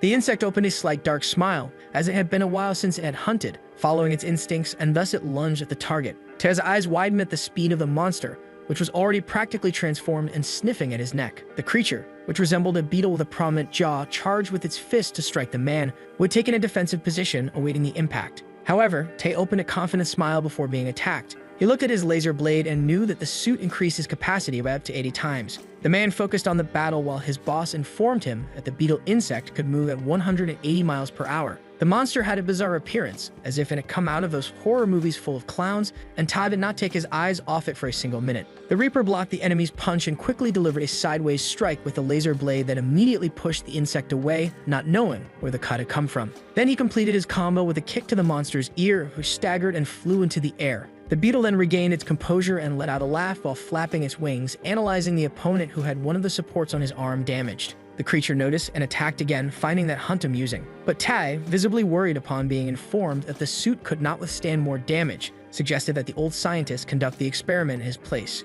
The beetle gathered its front legs and strangled the agent with its sharp claws, who widened his eyes, feeling immobilized. Tae tried to muster his strength to break free from that monster, but it was practically impossible. Suddenly, the two were enveloped in an energy overload that made the monster's expression change suddenly. As the creature thrashed about, the scientist informed that the approach of any insect to the suit would result in a shock of 100,000 volts. The creature was then hoisted by metal hooks, and Tae felt relieved as the voice announced that the test was complete. As men carefully led the insect under the scientist's guidance, Agent Tae felt sidelined and shouted that his life was more important than that creature's. The monster continued on its calm path while the security guards led it anxiously, and with a smile on its face behind its dark eyes, it turned to Tae and wished that they could have fun another time. Tae grimaced and cursed the creature as he watched it being taken away. Pio walked through the laboratory corridor, absorbed in the incident of the insect that, without being transformed, had taken out 3 agents and pondered whether the suit was the solution. The man, who had a pen in his mouth instead of his usual repellent cigarette, deduced that the last attack could not have been mere coincidence, and thinking that he should investigate the facts, he went to the library. Pio began taking notes on a clipboard while analyzing various books. Setting aside worldly concerns, he immersed himself in each article, every detail, to explore as much knowledge as he could obtain. And even after a good amount of study, he stretched and concluded that he had not found anything important in that pile of notes. Pio felt fatigued and frustrated by the hours he had wasted in that library until something caught his attention. A book hidden on the shelf appeared as a relief to his academic pursuit. He picked up the book and, curious, wanted to know what those pages could reveal to him. With a copy covered in bookmarks in hand, the head of the Reapers was intrigued by the title of the work, which read Ant Castle Project. At school, Yoo-jin begged for her life, and Miss Eun became curious when she revealed that she had another target besides the insect court. The girl, without facing our protagonist, commented on a guy behind her quest and that she wanted to kill him with all her strength. Pio was wide-eyed over the book that had torn pages and photos of people, including a sketch of a black outfit alongside a suspicious number, 002. Next to the image of an unknown face was a name that piqued the curiosity of the chief of the Reaper agents, Kojima. Exasperated by Yoo-jin's revelation, Miss Eun cornered the girl against the wall, ordering her to repeat what she had just said. In his expression, his eyes pulsed with an energy never seen before in the boy who insisted on confirmation. Yoo-jin, now showing no fear or apprehension in front of the hero, told him that this was the name of the leader of the insect court. And Miss Eun felt the weight of this creature's shadow over him when he was certain it was Kojima. Miss Eun's eyes were fixed on something that groaned while ants paraded across its face. A woman lying in suffering looked at him as if pleading for the boy to flee as quickly as possible. She stretched her hands amidst the rubble and the fire that surrounded her, while a black silhouette with horns watched everything mercilessly. The woman grabbed Miss Eun's face, and her weeping indicated the complicity they shared in their gaze. The last thing she heard from the boy was, "Mommy." After this memory, we return to our protagonist walking with a lollipop in his mouth towards the school alongside other students, until he heard someone call him by the nickname Ant, and surprised, he looked back. It was Yoo-jin, who with familiarity grabbed him by the neck, inviting him to go out, but our boy didn't seem the least bit excited about the idea. The girl insisted, asking if Miss Eun was going to hunt, and even joked about where his prey was. For some reason, this time he didn't act threateningly. Yoo-jin feigned a certain indignation, commenting that she was willing to buy a piece of meat for the boy to celebrate their partnership. But Miss Eun, with a repressive expression, wanted to know if the girl was thinking of feeding on humans. Yoo-jin automatically shook her arms negatively and sincerely informed him that she didn't do that kind of thing. She explained that her insect form was that of a silkworm, and therefore had no desire for human flesh, insisting on taking our boy for a snack. But when she looked to the side, Miss Eun was no longer there. Claiming he was in a hurry, the boy simply walked away, leaving her talking to herself. Later, at a restaurant named Dream of Meats, 2 pieces of steak sizzled succulent on the grill. Miss Eun was impatient, wanting his steak right away, but Yoo-jin, skilled in the art of that restaurant, warned him that the feast was still raw. One of the employees commented to the boss about the amount of meat that our duo was eating, but the experienced boss warned that he shouldn't disrespect the customers. Yoo-jin was shouting that the food was raw. The boss told his employee that in this self-service, people put more on their plates than they could eat.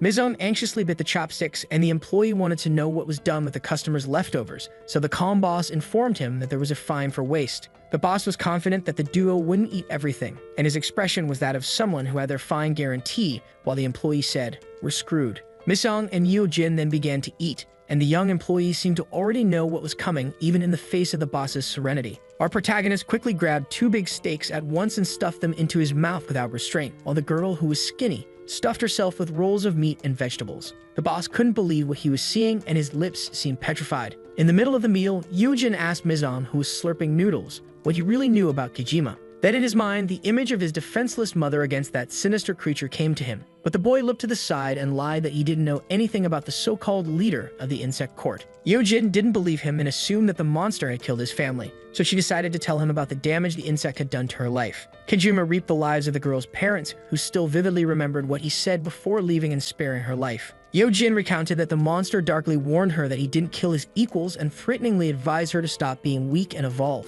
Then the girl was outraged by the way Miss Eun devoured the banquet meats and wanted to know if he was even listening to her outburst. Those who were also outraged were the guys at the restaurant when they realized that the ant boy was eating for 2 and the silkworm girl seemed more like the gluttonous one. The restaurant owner was sweating cold, as if each drop sliding down his face was a coin falling straight out of his pocket. He finally gave in and agreed with his employee with a simple, "We're doomed." Miss Eun and Yoo-jin left the restaurant almost being kicked out, and believe it or not, the girl still had her mouth full, making either an airplane or a balance scale. Our boy thought the way they were asked to leave was unnecessary, but Yoo-jin didn't bother much and decided they should get something to drink. At the snack bar, the girl ordered a combo of juices and a milkshake from the attendant. Then she turned to Miss Eun to know what he wanted, and the boy, standing apart among the people moving on the sidewalk, made an order that seemed to be for 3. That was when suddenly his insect sense detected the presence of danger. Miseong grew alert, and every conversation from those passing by sounded as if whispered directly into his ears. His eyes widened as if the threat was getting closer, while a couple walked by flirting about an invitation to have a nice coffee. Then the coffee guy revealed he was going to guard the girl, but while she laughed, thinking it was just a figure of speech, our protagonist felt the malice of the scoundrel. Yojin approached casually with a bag full of juices, but Miseong could barely contain his tension from the scene he had just witnessed. Sipping her juice through the straw, the girl noticed the ant trembling and decided to ask what was going on, looking in the same direction as him. Then, noticing a couple in love as they walked, Miseong informed her that the man was an insector, and so they decided to act. The tires screeched abruptly, revealing that a bus had just stopped at the station for the descent of a pair of youthful sneakers. It was Arjo, who looked toward the hospital with a worried expression. In front of the door of one of the rooms, she called out the name of Sejin Bang, who had been hospitalized since the incident at school, but she knew her friend did not wish to see her. Sejin, still very tormented by what had happened, rested her bandaged head on her knees, asking her friend to go away, but Arjo only wanted to leave for something. Tears of longing filled Sejin's eyes, but she seemed unyielding. So Arjo left a letter with a ring under the door of her friend's room. She walked sadly down the corridor while a man argued with the doctor about someone needing to shave their head right before their debut, even if it was to save their life. Then she remembered the radiant eyes of Sejin when she had managed to pass the audition for the theater. Her steps wandered along with her thoughts about her friend's excitement at the possibility of her debut. She returned to reality when she noticed a nurse crossing her path, and she looked back almost instinctively, drawn by the invaluable beauty of the health worker. Meanwhile, Sejin remained in the same position on her bed, and only the moon bore witness to her pain. But suddenly, the door of the room opened. The girl was sharply warned that she had already asked her friend to leave her alone. However, she found it strange when there was no reply with the door left ajar. Then a seductive and dark voice whispered, calling her sweetie. And as the footsteps revealed themselves inside the room, that same voice asked why Sejin was so angry. The woman dressed as a nurse began taking off the coat, showing a gothic and striking style as she approached the girl. Sejin could even feel the woman's breath. She was so close to her face, almost as if tempting her to just let things flow. Then the woman opened her mouth, revealing on her tongue the kind of yellow pill that contained a larva inside. She drooled and stared at the sick girl as if she had the power to hypnotize her. And Sejin, eyes wide open, looked petrified as the woman suggested she could put an end to humans who bothered her. The gothic woman forced open Sejin's mouth and slowly brought her lips closer, holding that disgusting pill. The girl, with no willpower, just swallowed the larva while the woman pulled away, promising she would help her. Sejin felt something different inside her being, her eyes bulging completely, and the gothic woman watched everything with excitement,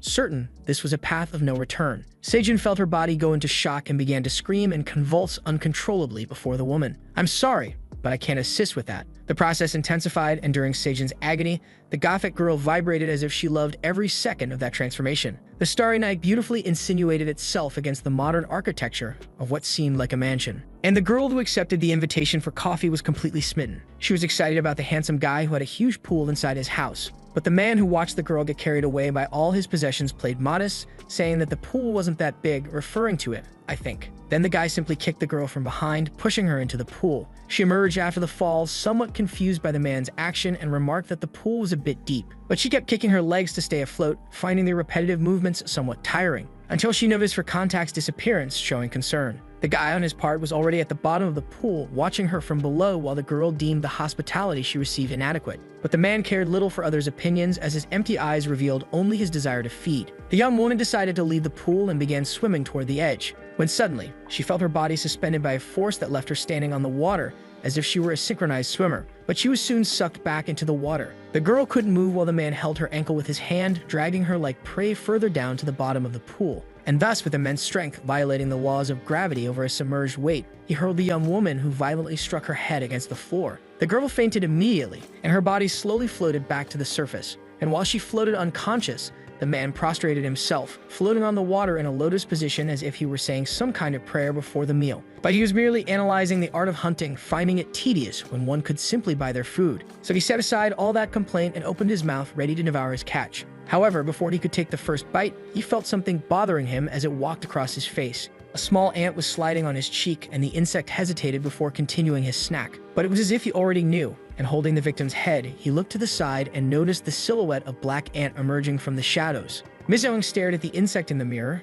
and it was possible to see his human gaze reprimanding the monster for its actions. Our ant faced off against the glass that separated him from his target, and suddenly he broke the glass without ceremony with a simple blow. The rich insect shouted indignantly, possibly because such glass ornaments were usually expensive. But Miseong was not concerned with the man's savings and charged at him, delivering a screw attack. The blow was so strong that the insect felt the weight on his stomach, throwing him against the wall. However, the rich kid was not going to give up so easily and readied his fist to attack the ant, demanding answers about his actions. The insect landed a right cross on the ant's face, which staggered while asking who he was. Miseong flew toward the pool, given the impact of his opponent's punch. That's when Silk appeared with her hands raised and summoned her silver webs, shouting, "1,000 rings." The insect looked back and realized that his invader was not alone while feeling Silk's cold threads touch his body. She then gave another command and her webs joined together, enveloping the insect, who had no time to defend himself. Some webs went in another direction and removed the unconscious girl from the water. And Yeojin felt relieved when she realized that the young woman was still breathing. Then she placed her safely on the ground but made sure to advise her not to trust strangers. The insect had a paranoid expression, and immobilized by Silk's cocoon, he became curious about who those were that dared to interrupt his meal. But our heroes merely stared at the lunatic, considering the fight won. Then the expression of fury began to form on the face of that insect, who thought himself too important to be trapped in a web like an unsuspecting bug. And Miseong was not interested in knowing what status the creature had. As to him, it was nothing more than mere food for his sisters. The ant stepped forward, but Yeojin asked him to wait. The girl then suggested that they could extract some valuable information from that insect. The man then faced our heroes and recognized the ant, provoking him, claiming that the relative killer was much weaker than he imagined. That's when the rich kid began to undergo his insect transformation and ironically asked in a threatening tone if the ant was really going to kill him. Silk took an attack position and informed that the creature could not break its 1,000 rings, so it should cooperate and answer his questions. The monster was not intimidated, and Silk's webs began to tear as he warned that the heroes did not know who they were dealing with. The armors of our duo began to reflect a light as they watched the insectoid closely. The glow again from trails produced by the enemy that emitted an orange flame hue.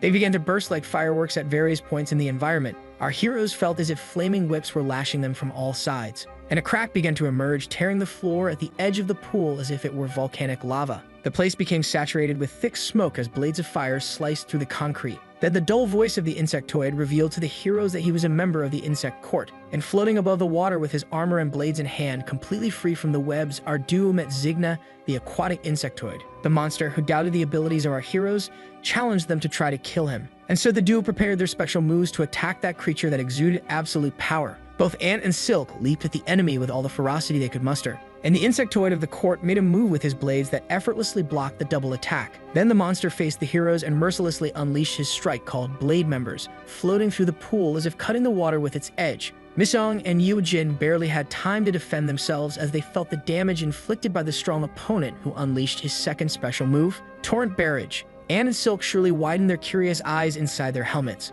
But Zigma knew exactly what was coming. Ant felt water points emerging in his armor, and as if they had a will of their own, they began to corrode his armor. Zigna, for his part, maintained his position over the water, which formed a whirlpool on its surface, and Silk flew to evade the enemy's strike, landing gracefully on her knees. Then, next to Black Ant, she deduced that the enemy had the power to control water, and she realized, observing him gliding over the pool, that the water-covered environment was conducive to his killing spree. Yeojin was indignant at the extent of Zigna's power, but Miseong did not listen to her and charged once again at the insectoid. With a plan in mind, he asked Silk to cover the water with her webs. Reluctantly, she placed her fingers over the water, producing her webs, but thought it madness for Ant to get too close to the opponent. Our protagonist glided over the water, wishing more than ever to access the power of the red ant again. Meanwhile, Zigna watched Miseong approach with his guard down, and effortlessly, with just a vertical strike, he tore a piece from the horn of our hero's helmet. Black Ant still threw a cross punch towards the opponent, but he knew he first had to deal with Zigma's blades, for the attacks of those weapons caused immeasurable damage. But our hero did not give up, and using his fists,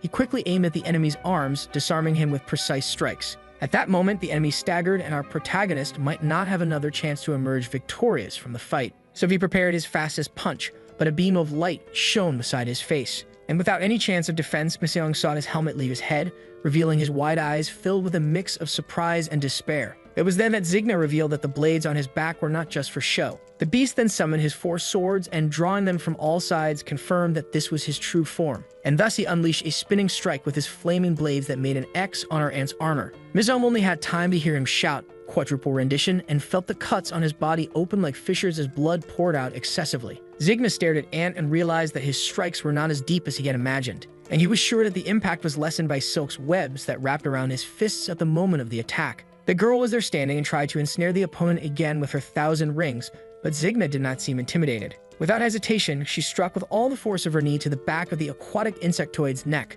He felt something break from the brutality of our girl's blow, but Zigna was over the water and manipulated a wave in the shape of a spear towards our heroine, causing her to release him promptly. And even feeling the pain of the blow in his body, he managed to disarm a blade from the insect with the threads he had left. Then our ant appeared again and caught the flaming sword still in the air, which left Zigna for the first time not knowing what to do. The insect still looked at our hero to utter pejorative words, but he didn't have time to finish as Miseong drove the blade into his chest, making him taste his own poison. The enemy was not going to surrender so easily, and so he delivered a sideways blow with the blade he held in his right hand while raging at our hero. And Miseong instinctively raised his arm to block the blow, but felt the heat of the sword penetrate his armor. He tried to resist as much as he could because everything would depend on his attribute of truculence, and amid the clash, Miseong shouted, "Celebration." His ants received the call like a horn leading the cattle in a stampede, and thus they swiftly moved toward the blade lodged in the enemy with a single purpose. Zigna let out a roar of pain and despair as the ants began to penetrate his wound. They consumed him from the inside out. The insect experienced a pain never felt before, until a heavy foot arrived at the scene, making the ground tremble with its steps, and with a guttural voice he wanted to understand what was happening there. Miseong looked at the intruder while appreciating his sisters finishing the job, and he felt tense because he had no way to defend himself with the finishing process on Zigna. Then he felt the punch from the brute who had previously invaded the Reaper's restricted area, as if it were a sledgehammer right in the face. Our ant flew and crashed against the wall, causing almost the entire house to collapse due to the impact, and he lay inert from the blow, becoming an easy prey for the opponent that had appeared. Meanwhile, Silk was unconscious on her webs that supported the surface of the pool. The brute placed Zigna on his shoulders and, looking to our heroes, informed them that he found them amusing, and he threw a red card saying that he always welcomes the strongest. The card with the name Club, Six-Shot, embedded itself in the wall next to Miseong, who was unable to react. Then he heard the ignorant one inviting him to visit the so-called club of the card, leaving them alive for some purpose. Somewhere in the city, people were circulating normally at dusk, until a narrow alley revealed a relaxed guy fiddling with his cell phone. But it also revealed Sejin, who was walking with her mask on her face and her head covered by the hood of her jacket. The guy saw the girl approaching him and, somewhat apprehensive, tried to be polite by greeting her. However, upon realizing that Sejin was a teenage student, he felt more relieved, even though he sensed his face flush with shock. The guy, who was a bit older, felt a certain malice in the air, and he wanted to know if Sejin was interested in going to a more private place, but the girl replied curtly that she was not. She took a few steps forward and, analyzing the guy, informed him that she would do what she had in mind right there. She removed her mask and, showing her beautiful face, asked if he was okay with it, to which the guy, feeling he had hit the jackpot, made no objections. Sejin then stood on her tiptoes and planted a kiss on the stud she deemed irresistible due to the girl's swift advance. But then his sweat, which had previously been from nervousness, turned to worry, and he widened his eyes as Sejin kissed him. Sejin's gaze, which had once been full of life and dreams, now appeared empty and neutral, as if no trace of her true self remained. The guy couldn't move while kissing her and felt for a moment compelled to swallow something he didn't know what it was. He began to roll his eyes and his face turned increasingly red as if he couldn't breathe.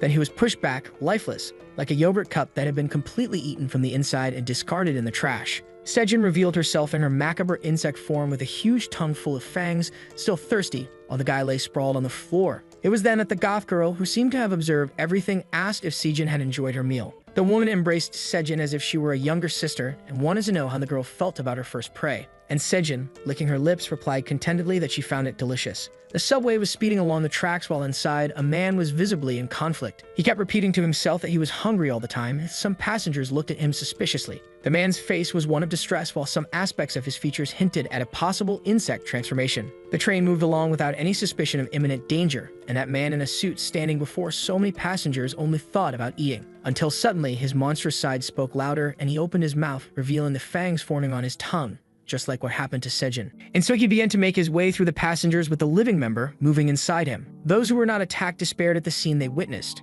and the man's tongue began to clean out the carriage, bringing chaos to the citizens who had no chance to defend themselves. Then he started to feed ravenously while the train moved toward its destination. Arajo walked alongside the students down a tree-lined street, and her expression was calm, which was not her usual demeanor. But soon something ahead caught her attention. It was Mizam walking alone with his head slightly bowed, reclusive in his own world. The girl quickened her pace, touching our protagonist's back and smiling as she called out to him. But when Mizam turned to her, my friends, the boy looked like he had stuck his face in a hornet's nest. Arajo was startled when she saw the boy's face covered in bruises, and logically she asked what had happened. So Mizam told her he got into a fight where he emerged victorious and defeated at the same time. The girl warned him not to get into trouble, as it wasn't really his style, but indeed our protagonist had no choice. Still not understanding, Arajo wanted to know if he was in some kind of rebellion, but something inside the classroom made her more curious. Sejin was looking out the window with her short hair and a somewhat dreamy expression until she heard her name being shouted enthusiastically by her best friend. Arajo jumped over to the girl with excitement to give her a strong hug, and with tears in her eyes, she wanted to know everything Sejin had been through since she never received visitors.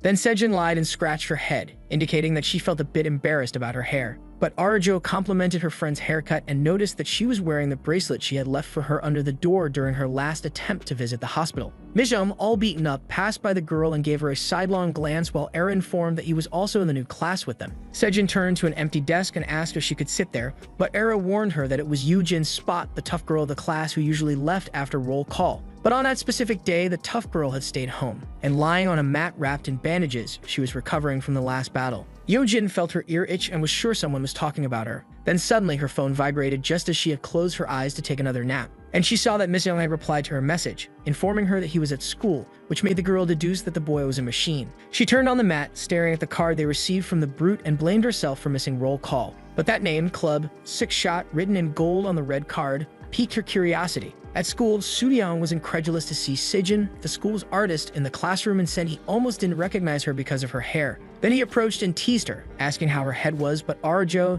noticing the boy's foolishness, suggested to her friend that they go somewhere else. It was then that the annoying boy saw the scar on Sejin's neck and commented on how horrible it was, simulating empathy for her pain. The girl began to lose her patience as the boy wouldn't stop talking nonsense about the moment he ran to save himself on the day of the incident. And with the most shameless face in the world, he even mentioned that she shouldn't feel bad since she had survived. That was the breaking point for Sejin, who was still learning to control her instincts, and her eyes shone as if the monster within her was about to explode. Mizung's senses activated, detecting the presence of an enemy. However, suddenly, Arajo delivered a right cross to Suryang, and the boy had no time to react to the blow. His glasses flew off his face and landed on the ground, declaring the KO. Sejin struggled to control her rage, which would culminate in revealing what she had become. And Arajo, furious, shouted at Suryang that he should kneel and beg for forgiveness for his behavior. Reminding the boy that he had pushed Sejin to save his own life, she ordered him to apologize to her friend immediately. Suryang widened her eyes, perhaps out of shame as she recalled the fateful day, and scratching her cheek from the force of the blow, she made her apology.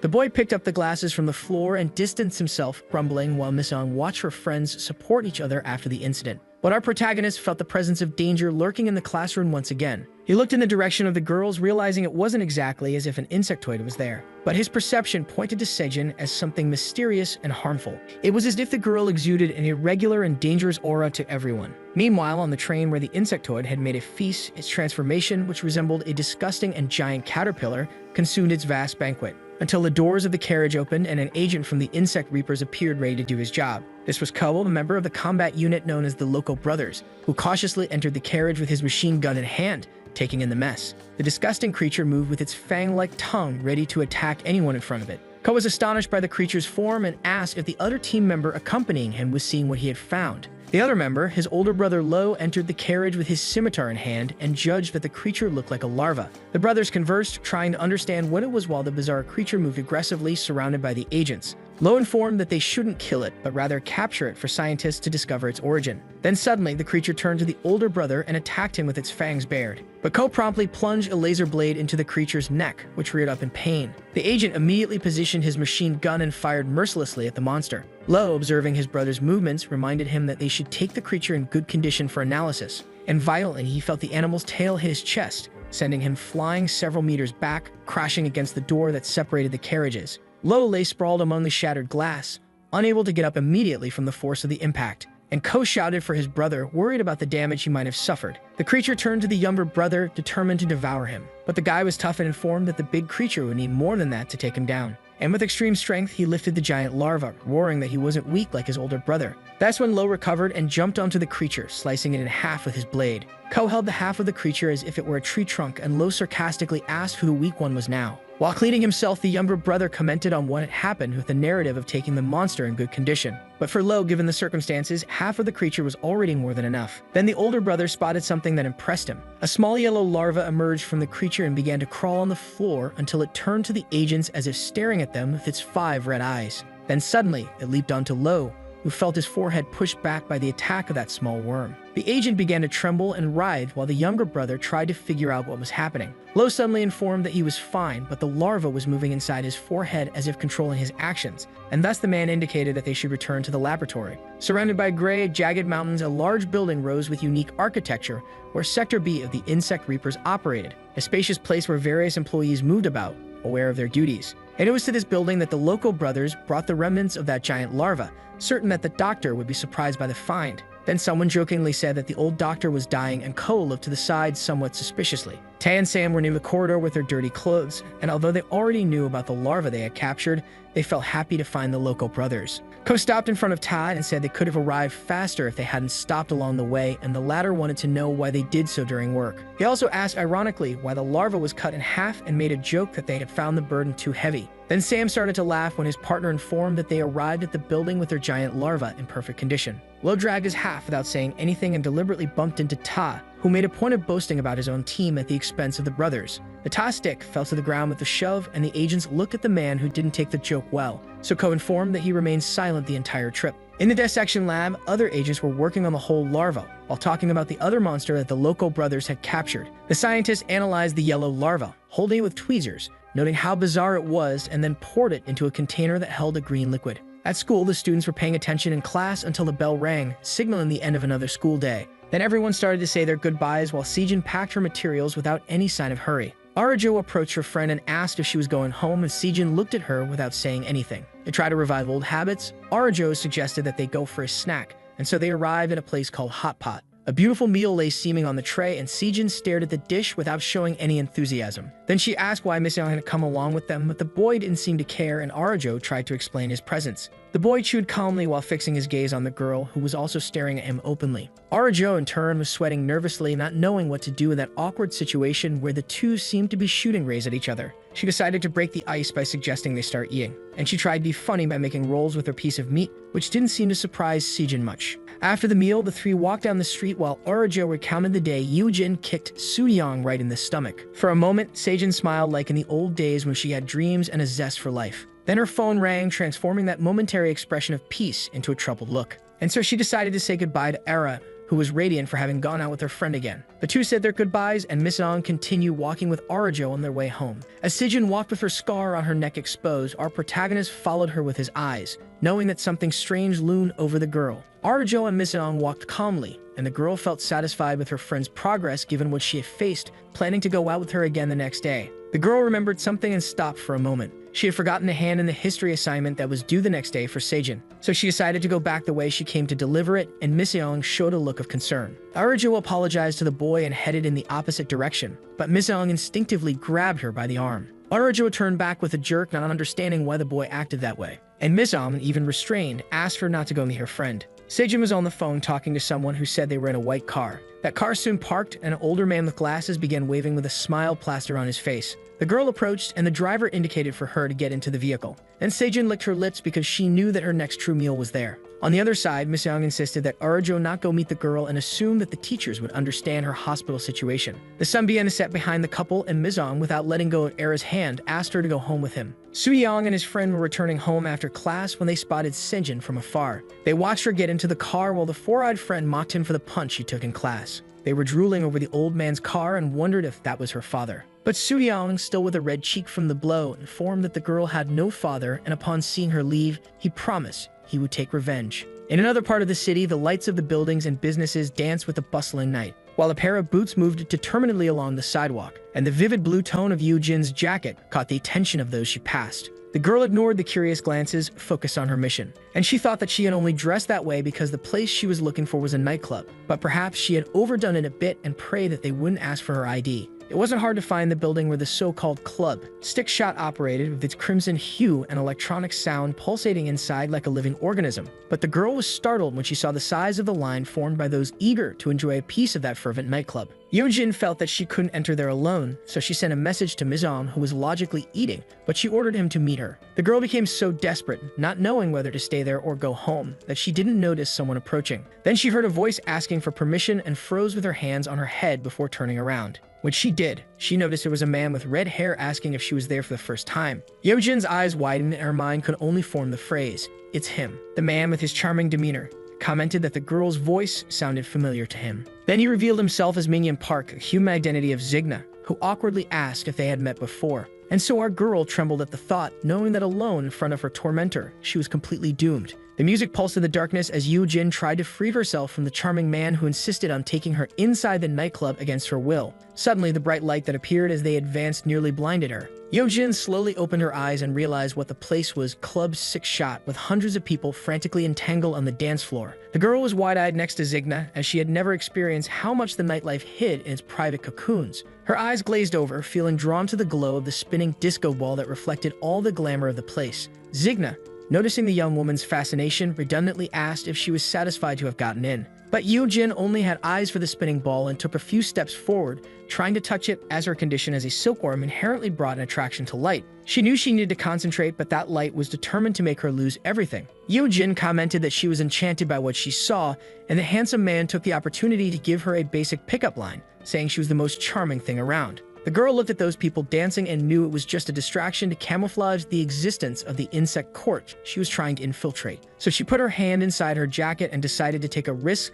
since she had come this far. She pulled out the red card from her inner pocket and showed it to Zigna with a sensual air, informing him that she had received an invitation. Zigna looked at her without surprise, as if he had been expecting this moment, and from that vantage point where they observed the people, he said he would take her where the real fun happened. The man guided her through a wide corridor and warned that they were almost at their destination upon noticing the girl's restlessness. Then he pointed to the elevator they were supposed to take, which left Yeojin stunned. The girl found herself in front of a massive door about 3 meters tall and asked why that elevator was so big. When the door opened, it revealed a spacious crimson area where the insector commented that they were going to a VIP area, and that's why it needed to be special. Yeojin couldn't believe that elevator was bigger than her room. Then the man brought the card close to a sensor that beeped while revealing to her that they didn't extend invitations to just anyone. Zigna wanted to know how she and her boss had met, so trying to maintain her composure, Yeojin replied that she usually sparked others' interest, which made the man laugh. The seductive guy curiously asked what insect she transformed into, judging by her beauty, a butterfly or a praying mantis,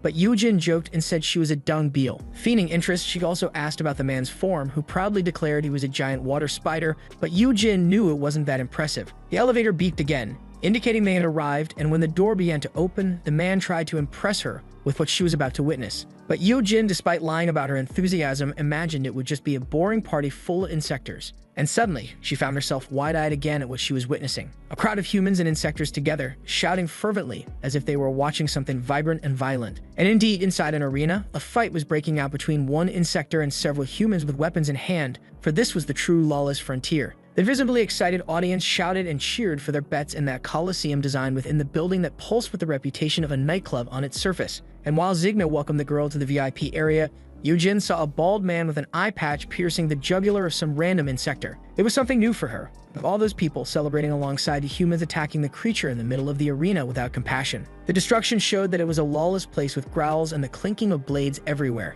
Yeojin couldn't blink, and suddenly a giant creature named Goliath Beetle appeared in the arena, ready to play. The creature let out a scream that echoed like thunder, uttering the name Zack, and began crushing the humans in its path. The insect audience shouted Zack's name as if the monster were an indestructible celebrity of that hostile world. Faced with everything she had discovered so far, Yeojin could only ask why the humans were in that condition, and Zigna confessed that it was not the reaction he expected. He wanted to know if that wasn't her scene, but the girl was stunned to see humans and insectors betting together in a real battle. She could only think about how disgusting it all was while Zack, the queen of the insectors, knocked down all her opponents to the delight of the crowd present. Then Zigna explained, next to incredulous Yeojin, that Queen Zack was the face of the lawless frontier, a being of unmatched strength, although there were exceptions. It was then that the giant creature let out a scream, and a hole formed at the height of its stomach. From there, an orange shell emerged and prostrated itself before Zack, revealing an insector that had just inflicted serious damage on her. Zigna seemed worried upon noticing the arrival of the fighter challenging Queen Zack, as if it weren't the first time he had seen him. He recalled that he had asked him to take it easy,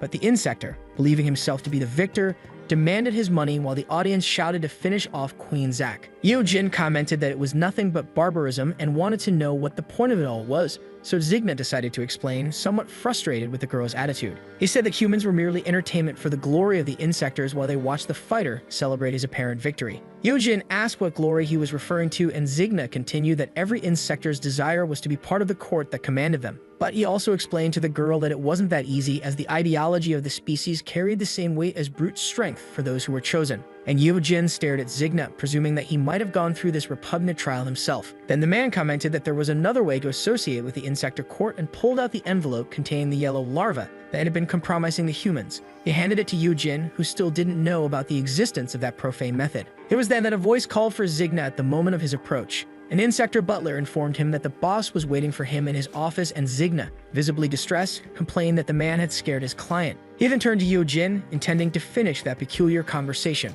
But the girl had already moved closer to the elevator, with the perfect excuse to leave that place. And Zigna watched her leave, not understanding the reason for her behavior. They asked where the girl was going, and Yojin lied, saying she needed to go to the bathroom. Then the door closed before he could stop her. Yojin slumped in the elevator, feeling powerless in light of everything she had discovered, and vowed to kill Miseong for leaving her to act alone in the investigation. Zigna was frustrated with his failed attempt, and while trying to process the failure, the butler alerted him that the boss was waiting for him. And that was the last straw for Zigna, who without hesitation, with one swift movement, decapitated the employee to send his head elsewhere. Then, seeing his hand dirty with the man's internal liquid, he impatiently replied that he was already going. The next day, the school awoke with its students arriving little by little, and Yojin, visibly exhausted, leaned against the classroom door with a face that suggested she had faced a difficult night. She shouted Miseong's name, who looked at her while sucking on a lollipop near the window. Without thinking twice, the girl kicked in the direction of our protagonist, who dodged with little difficulty. She threw other blows with her bag, and Miseong evaded them all while listening to her rant indignantly about him not having come to meet her the night before.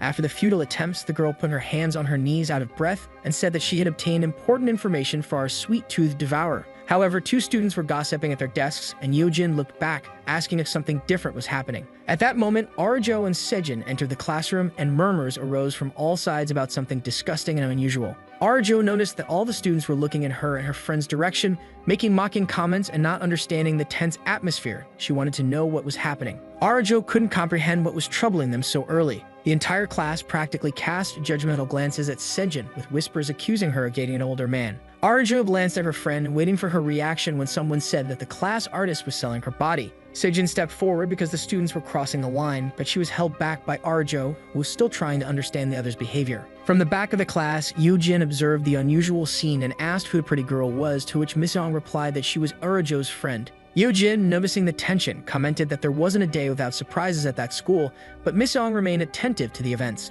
And despite his calm expression, our boy even broke the stick in his mouth because he knew something was about to spiral out of control. Arjo, who didn't want trouble, tried to get Sejin out of the classroom, calling her to leave that hostile territory. However, a voice asked where the darlings were going. It was Soo-young, who was framing a camera with her fingers and claimed to have evidence of a possible scandal she wanted to reveal. Then, in front of everyone to embarrass Sejin, she recounted seeing her getting into a fancy car with an older man, whom the friend next to her assumed was her father. However, Soo-young, as if she were a storyteller of sensational tales, informed that the girl had no father and began to laugh, drawing her own conclusions. The girls continued to listen as Soo-young deduced that the old man was a pervert, and since he was the boy with the bravery medal, he needed to dig deeper. So she continued that she took a taxi to follow her and showed her friends the screen of her phone, which had Sejin, the class artist, entering a hotel with the old man. And for that reason, she made an inquisitive face in front of the entire class and declared that it was a total tragedy. The boy glared at Sejin and warned in a threatening tone that it would be better for her not to blame him for ruining her future career as an artist.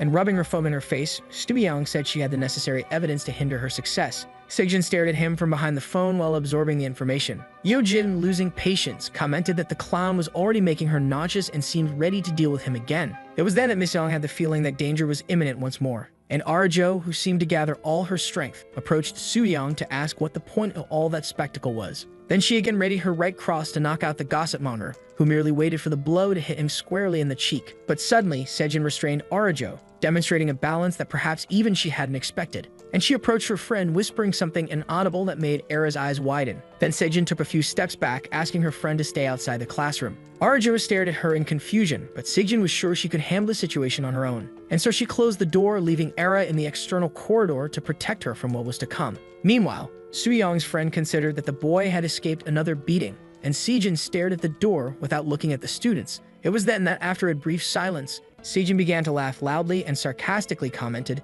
that she wished she could have stayed a little longer there. But that statement left Miseong anxious, as if he knew the next steps of that situation that Yeojin had not yet perceived, especially the gossiping boys, who deduced it was just an attack of madness coming from Sejin. Soo-young's friend decided to approach her and apologize for the trolling. But without the intention of being sincere, he whispered in Sejin's ear how much she was charging for her services. Sejin felt the weight of the boy's hand on her shoulder, and as he continued to spout nonsense, the larva began to take over her being. The boy, who had no idea of the danger he was getting into, continued to mock the girl. And Sejin turned around, presenting the ongoing insect transformation process with multiple red, hungry eyes on her forehead. Yeojin and Miseong were incredulous at the revelation, as they knew exactly what would happen next. Meanwhile, Soo-young's friend nearly wet his pants upon witnessing Sejin's macabre metamorphosis before him. Then Sejin, with just a movement of her arms, landed a punch on the boy's face, sending him flying backward, knocked out. Soo-young screamed, informing everyone that the girl was an insectoid, and Sejin stared at the boy with eyes that seemed to say,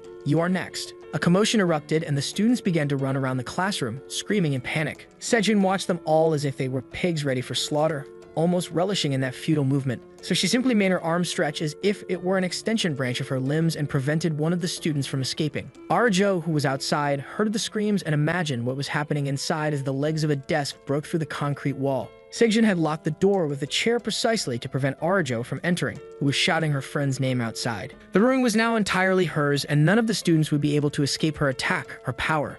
The time for revenge had come. One of the students screamed hysterically that the door was blocked and asked the heavens how they would get out of that situation. Our heroes knew they had to prevent that imminent carnage, but also pondered whether to reveal themselves in front of so many eyes. But Sejin seemed focused on a single prey and called Soo-young, who was desperately typing on her phone, perhaps trying for one more post for likes. Sejin's voice became dark and she called him imperatively, "Come here." When he heard his name, the boy whispered to the others to quickly contact the Bud Reapers. But the students were so scared that they took a step back, leaving Soo-young completely vulnerable before the insectress. Sejin then lunged her elastic arm toward the boy, grabbing him by the neck.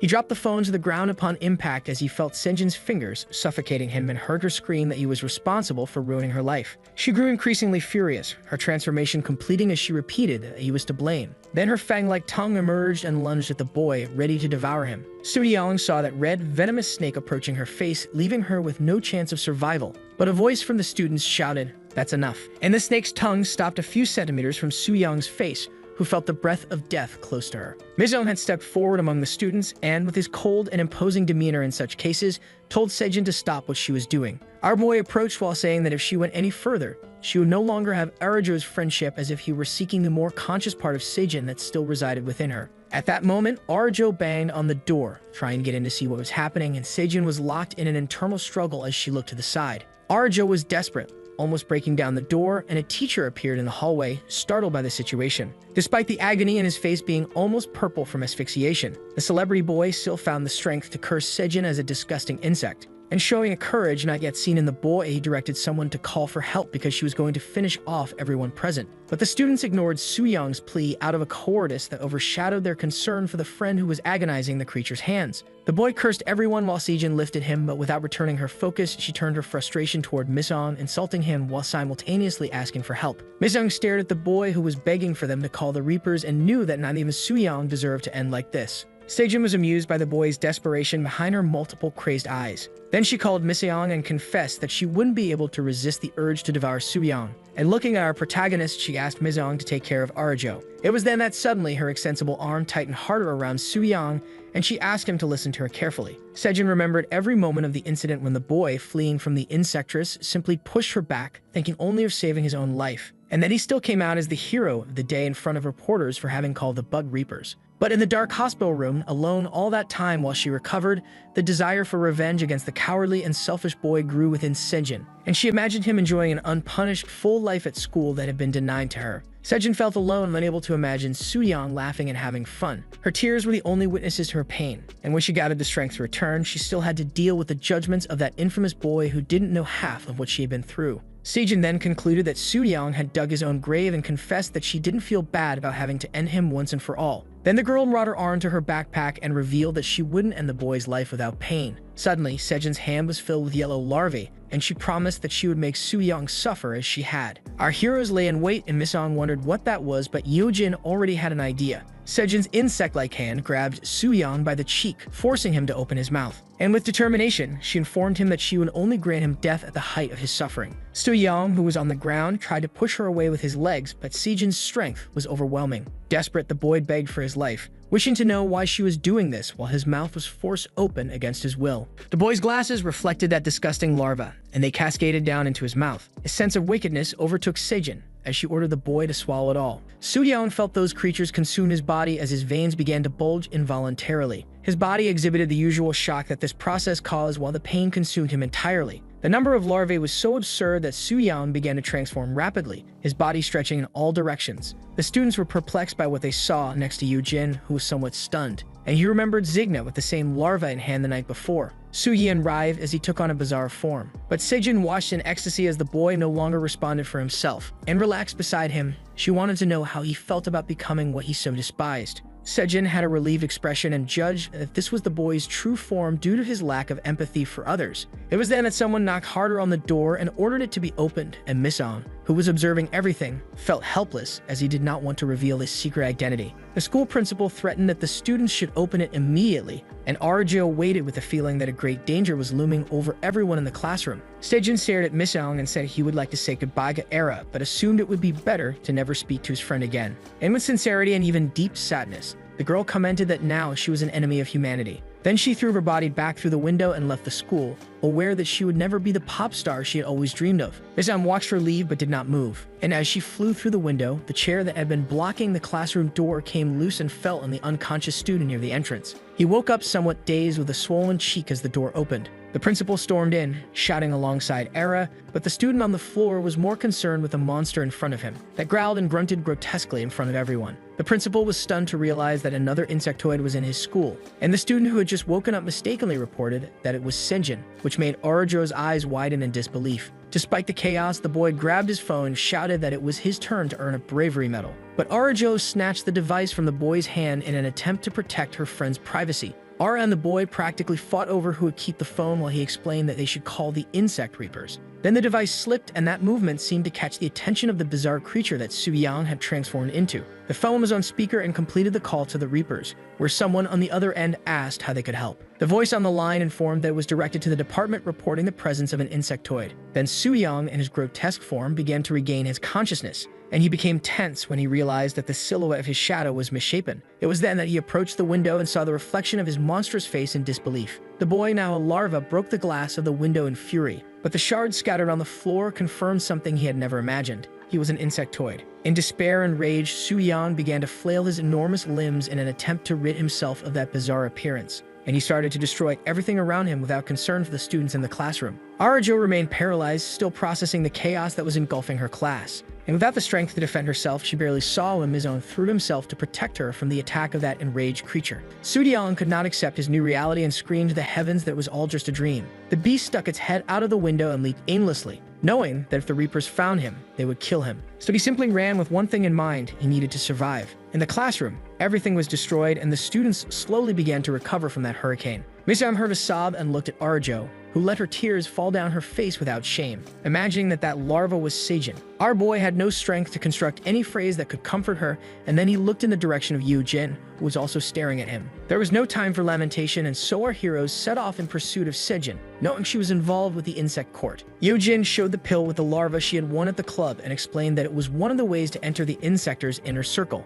They were so focused on finding Sejin that they spoke in unison to follow each other's path, and when they realized that the insect perception power indicated the same place, they simply started running as fast as they could. But when they arrived at the indicated location, they noticed that Sejin was not there. It was then that they realized both the GPS stand and Silk's rope pointed to an abandoned construction site. Sejin was standing alone in front of the rubble that seemed to be from an abandoned building. Then she heard someone call her name and turned around after wiping her tear-filled eyes. Miss-young and Yoo-jin approached the girl, wanting to speak in a peaceful tone. But our heroes heard a harsh voice in the air asking if they were the ones who had made Sejin cry. The girl looked at the invisible person comforting her and tried to explain who the newcomers were. But the gothic woman dropped her camouflage and, interrupting Sejin, spoke in an intimidating tone that she didn't like when someone messed with her own. Then she glared at our heroes and more aggressively asked again which of the two had made her baby cry. At that moment, Yoo-jin tried to ease the tension and explain that they only wanted to talk to Sejin, and the girl looked at her mentor with an expression that she didn't want a war with her classmates.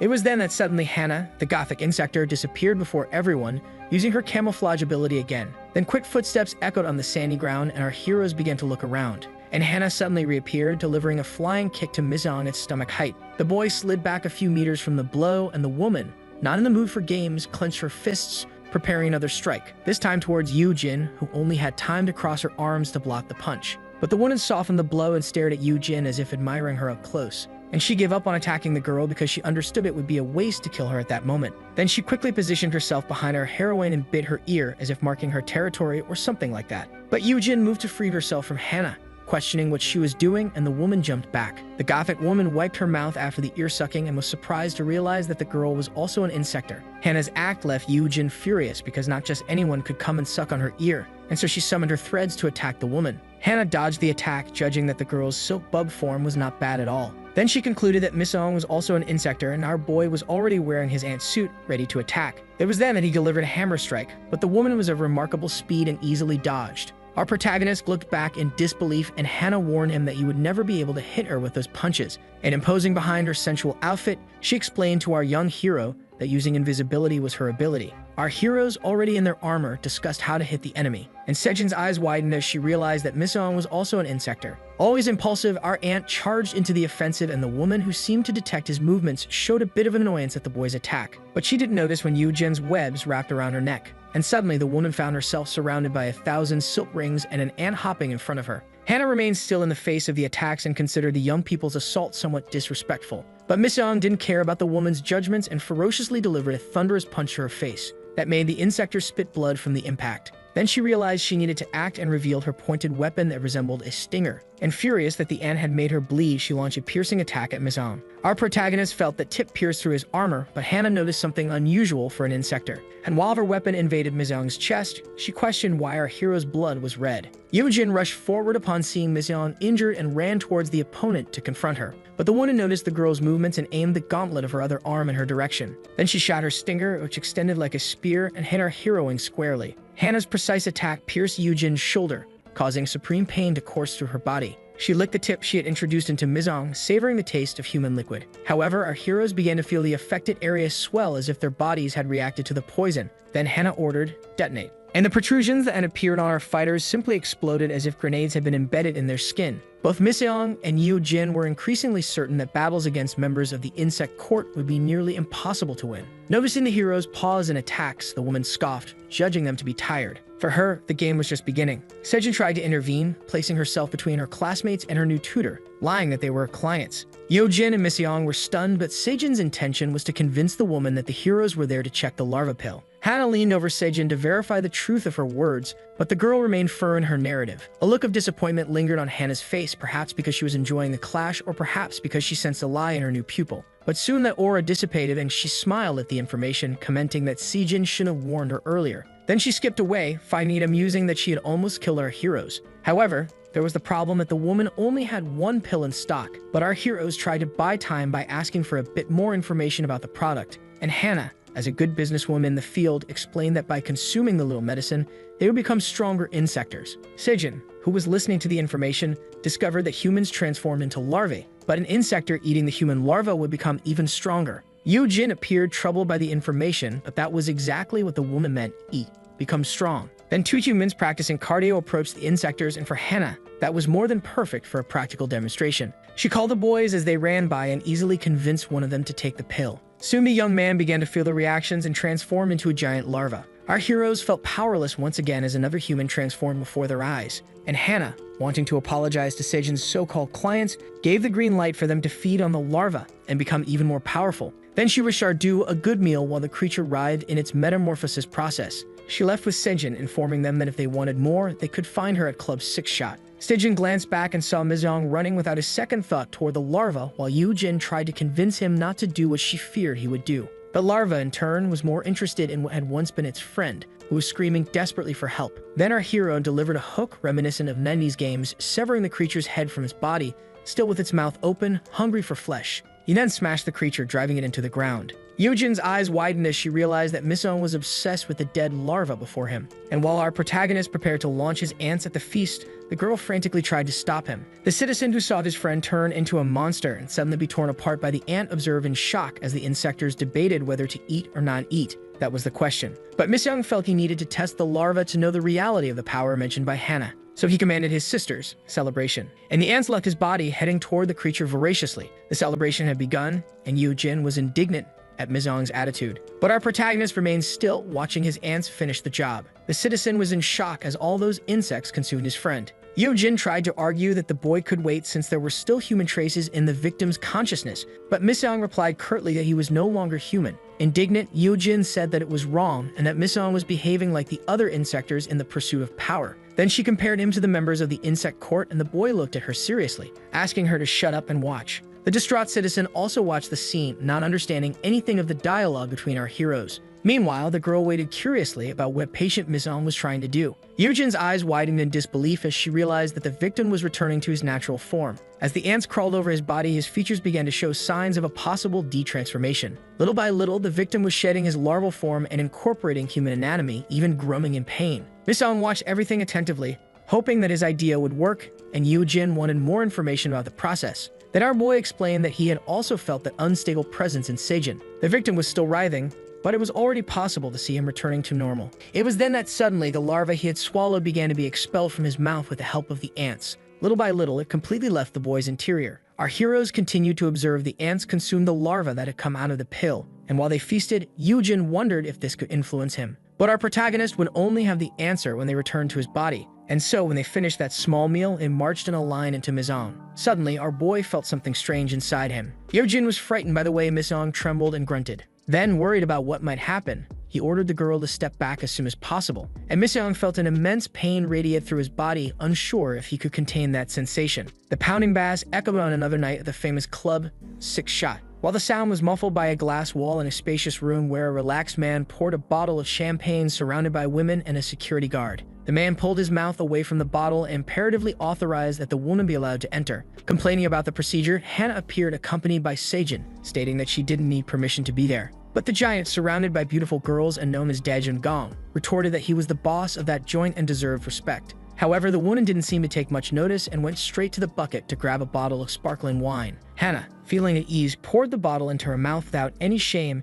and then offered it to Sejin, who declined, remaining composed. The big guy, noticing a wound on Hannah's arm, asked if she had been in a fight, but the woman curtly replied that it was just business. But she commented that young people are aggressive, so the brute suggested they be invited to participate in the lawless frontier arena, and Hannah asked why he would do that. And Dajun, while receiving food in his mouth, said there was a troublemaker in the arena, but Hannah, who didn't seem interested in the subject, wanted to know why she was called there. The man, a bit more brusque, informed her that 50 pills of the larva had gone missing from the stock the day before. And incredulous, Hannah asked if he had been robbed, while Sejin behind the woman made a worried face. Then Dajun leaned back on his sofa and warned that Hannah shouldn't judge his management because he knew who was to blame. Suddenly, the giant lunged towards Sejin, and his hand was so large that it almost engulfed the girl's head. The impact of the blow was so absurd that it shattered the glass ceiling of the nightclub where people were dancing. But the man didn't care, and while pressing Sejin's head against the wall, he accused her of stealing the products. And at the peak of his fury, Dajun called Sejin a disposable little animal and swore he would chew her up without leaving a single piece. But suddenly, he felt Hannah's stinger pointed close to his face.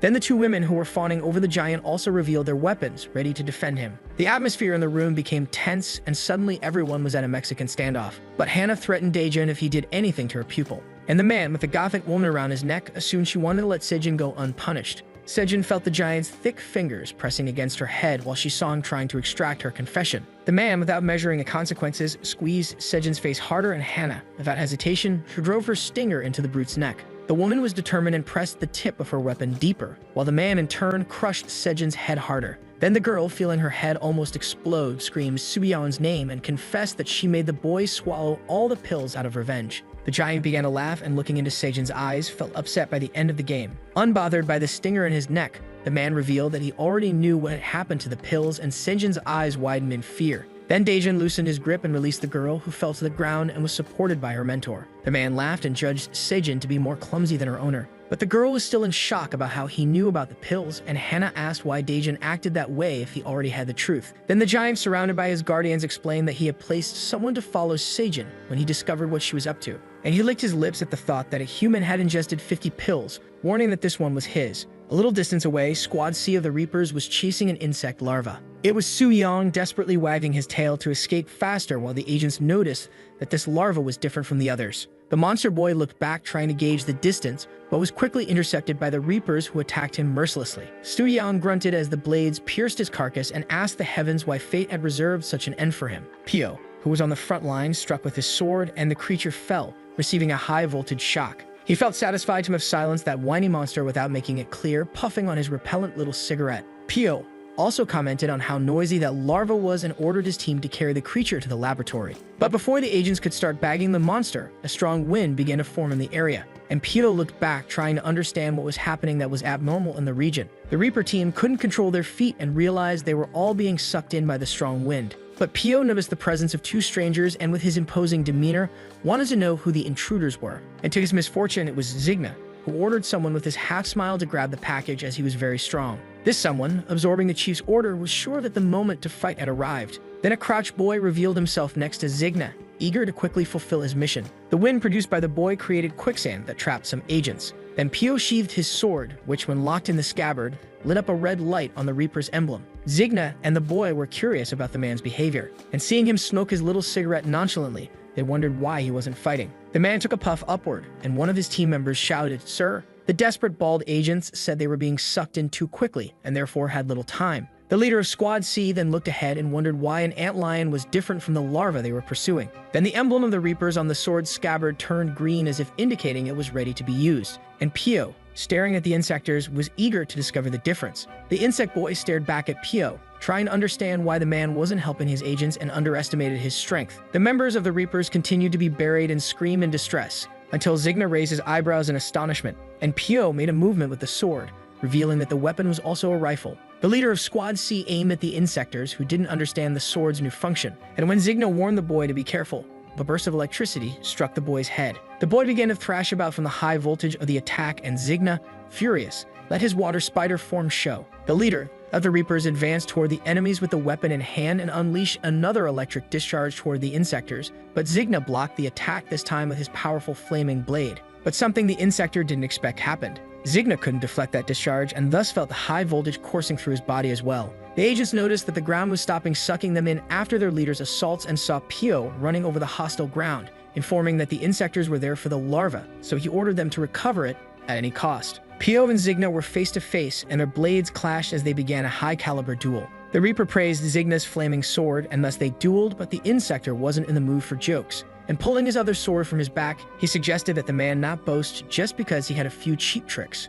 Zigna then demonstrated that he also had his own tricks for Pio to deal with, and he delivered a sideways strike with his blade that left an orange trail until it clashed again with the Reaper's sword. Pio tried to contain the attack, but the strength of that insector was impressive, and he felt that his arms wouldn't be able to resist for much longer, perhaps due to a lack of breath from the little cigarette, right? But then he showed another trick and inhaled as much smoke as his lungs could handle, and he blew a puff of smoke in Zigna's face, which looked like a fog machine for killing mosquitoes. I think that's rude, but it was fair game there. Zigna felt the smoke in his nostrils as if it were a poisonous insecticide gas. He made quick movements with his blades to dissipate the heavy air. The smoke began to clear, and the insects started to cough to expel any particles he had inhaled. But then he realized that his opponent had vanished from in front of him. He was caught off guard from the left flank by a frontal attack from Pio, who wielded his electrified sword. Zigna glared at the Reaper and insulted him as arrogant while the shock coursed through his body. But Pio was determined to take the member of the insect court along with the larva on his mission, until he felt something strange beneath his foot. He jumped back as the ground projected upward like a thorn to attack him unawares.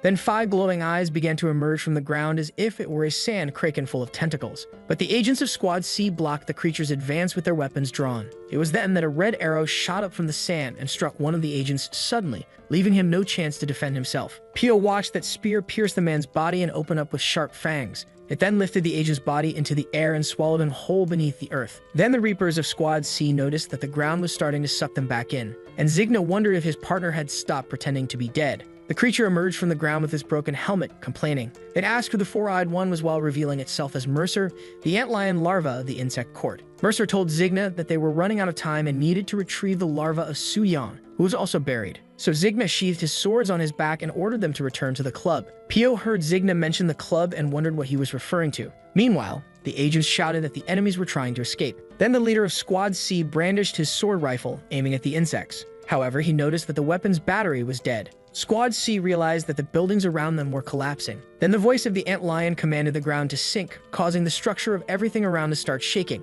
And with everything falling apart, the Reapers decided to flee the area before they were hit. But Pio ran in the opposite direction while the agents begged him not to do that. Zigna noticed the man's movement and scoffed at such insolence. And while the squad leader dodged the debris, the antlion seemed irritated by the man's insistence. The insect manipulated rocks and mud towards Pio, who was ultimately saved by the bald agent who was still alive. The creature submerged back into the sandy terrain and threatened that if it saw Pio again, it would kill him. This time, the man did not attack and watched as the creature disappeared into the ground. Pio and his agents remained still, perhaps frustrated by the failure of the mission. Then he ordered his men to investigate every nightclub in the area because he was going to start the hunt. The tracks of the black ant lingered over the dark night that was beginning. Meanwhile, an insect with cockroach traits was running at full speed. And to make matters worse, our hero seemed to be on its tail. But the creature, which had not yet noticed our protagonist's presence, was startled when it looked back and saw the imposing figure that was usually called the relative killer. The insect, appearing desperate, begged Mizong to stop following it, until it noticed some ants walking across its face. The black ant was in front of it, ready to execute another celebration.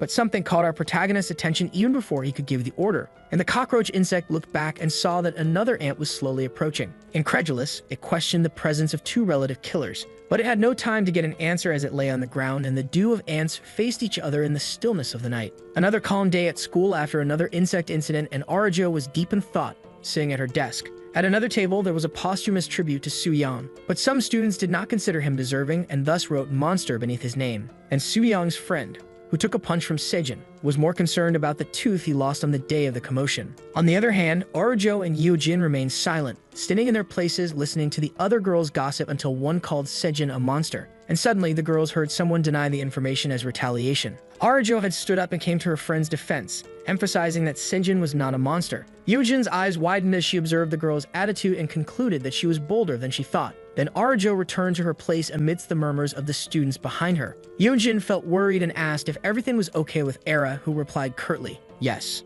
Arajo was still confused about what had happened and decided to ask Yeo-jin if her friend had really turned into a monster. Then Yeo-jin replied that Sejin hadn't harmed anyone else besides Su-Yang and expressed her opinion that she wasn't a monster. Arajo twisted her lips and, even understanding Yeo-jin's point of view, confessed that she had been terrified. She looked at Yeo-jin for the first time and with tears in her eyes commented that when she heard the screams, she could have looked out the classroom window but felt she didn't have the strength to do so. Then she vented that she was really very scared and couldn't contain the pain growing inside her. The idea of seeing her friend as an insector broke her heart, and Yeo-jin, observing the girl's lament, tried to say that everything was okay. And looking in the direction of Misong's desk, she was sure they could work through the situation. Meanwhile, in the construction building, the black ant devoured the insector cockroach it had taken down. But this time, the ants didn't discard their suits to feed, and each attack against the cockroach was made with an unusual veracity. Our protagonist waited for his sister's meal from afar, and while watching them do their work, he commented to himself that after consuming the larva, the ants had multiplied. He leaned against the wall and noticed that there was no way to contain them.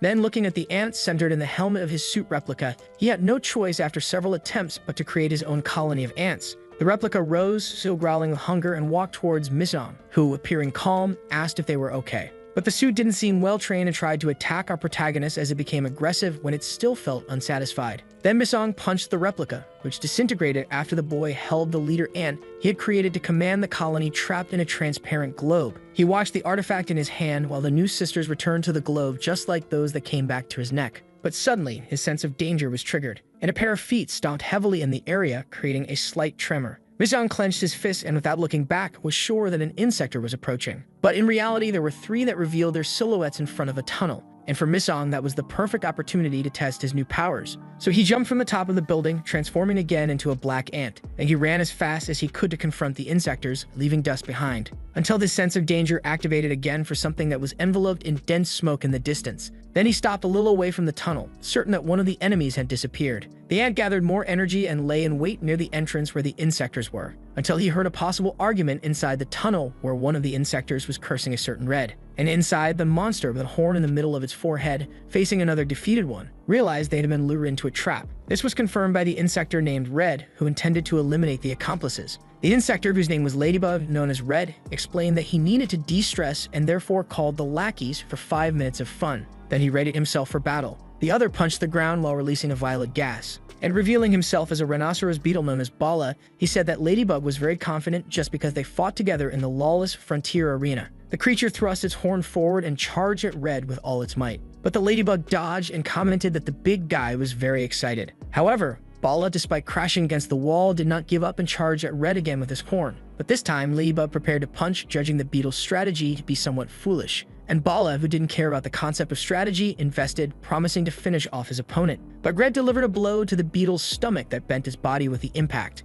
Thus, it took only one hit for Red to defeat the rhinoceros beetle. And while his fist dripped the purple liquid coming from the insector, Red looked back and called out to the one lurking near the tunnel entrance. Then our ant revealed itself and Red invited him to join the fun. Misong began to walk into the tunnel while concentrating his power, and after a few steps, he said he was ready. A bridge rose over that tunnel where our hero was challenged by Ladybug, and the tires that circulated there hardly knew that everything was about to collapse. While the insects studied each other in the famous silence that precedes the storm, Red Ladybug commented that the opponent was a bit scary and therefore wanted to know his name, but our ant did not utter a word, and the Ladybug insisted because she liked to know the names of those she was about to annihilate. Then, without wasting time, she threw a boxer-style punch at Ant's face and asked again for his name. But suddenly she realized that her blow hit a fake helmet of the suit, which was actually a replica of the ants created by Mizong. The insect stepped back to avoid a counterattack from our hero, who remained motionless, and continued to study his opponent, presuming that he was an ant. It was then that after some internal scans of her mind, she concluded it was the black ant. Then our hero spoke for the first time and with a threatening air promised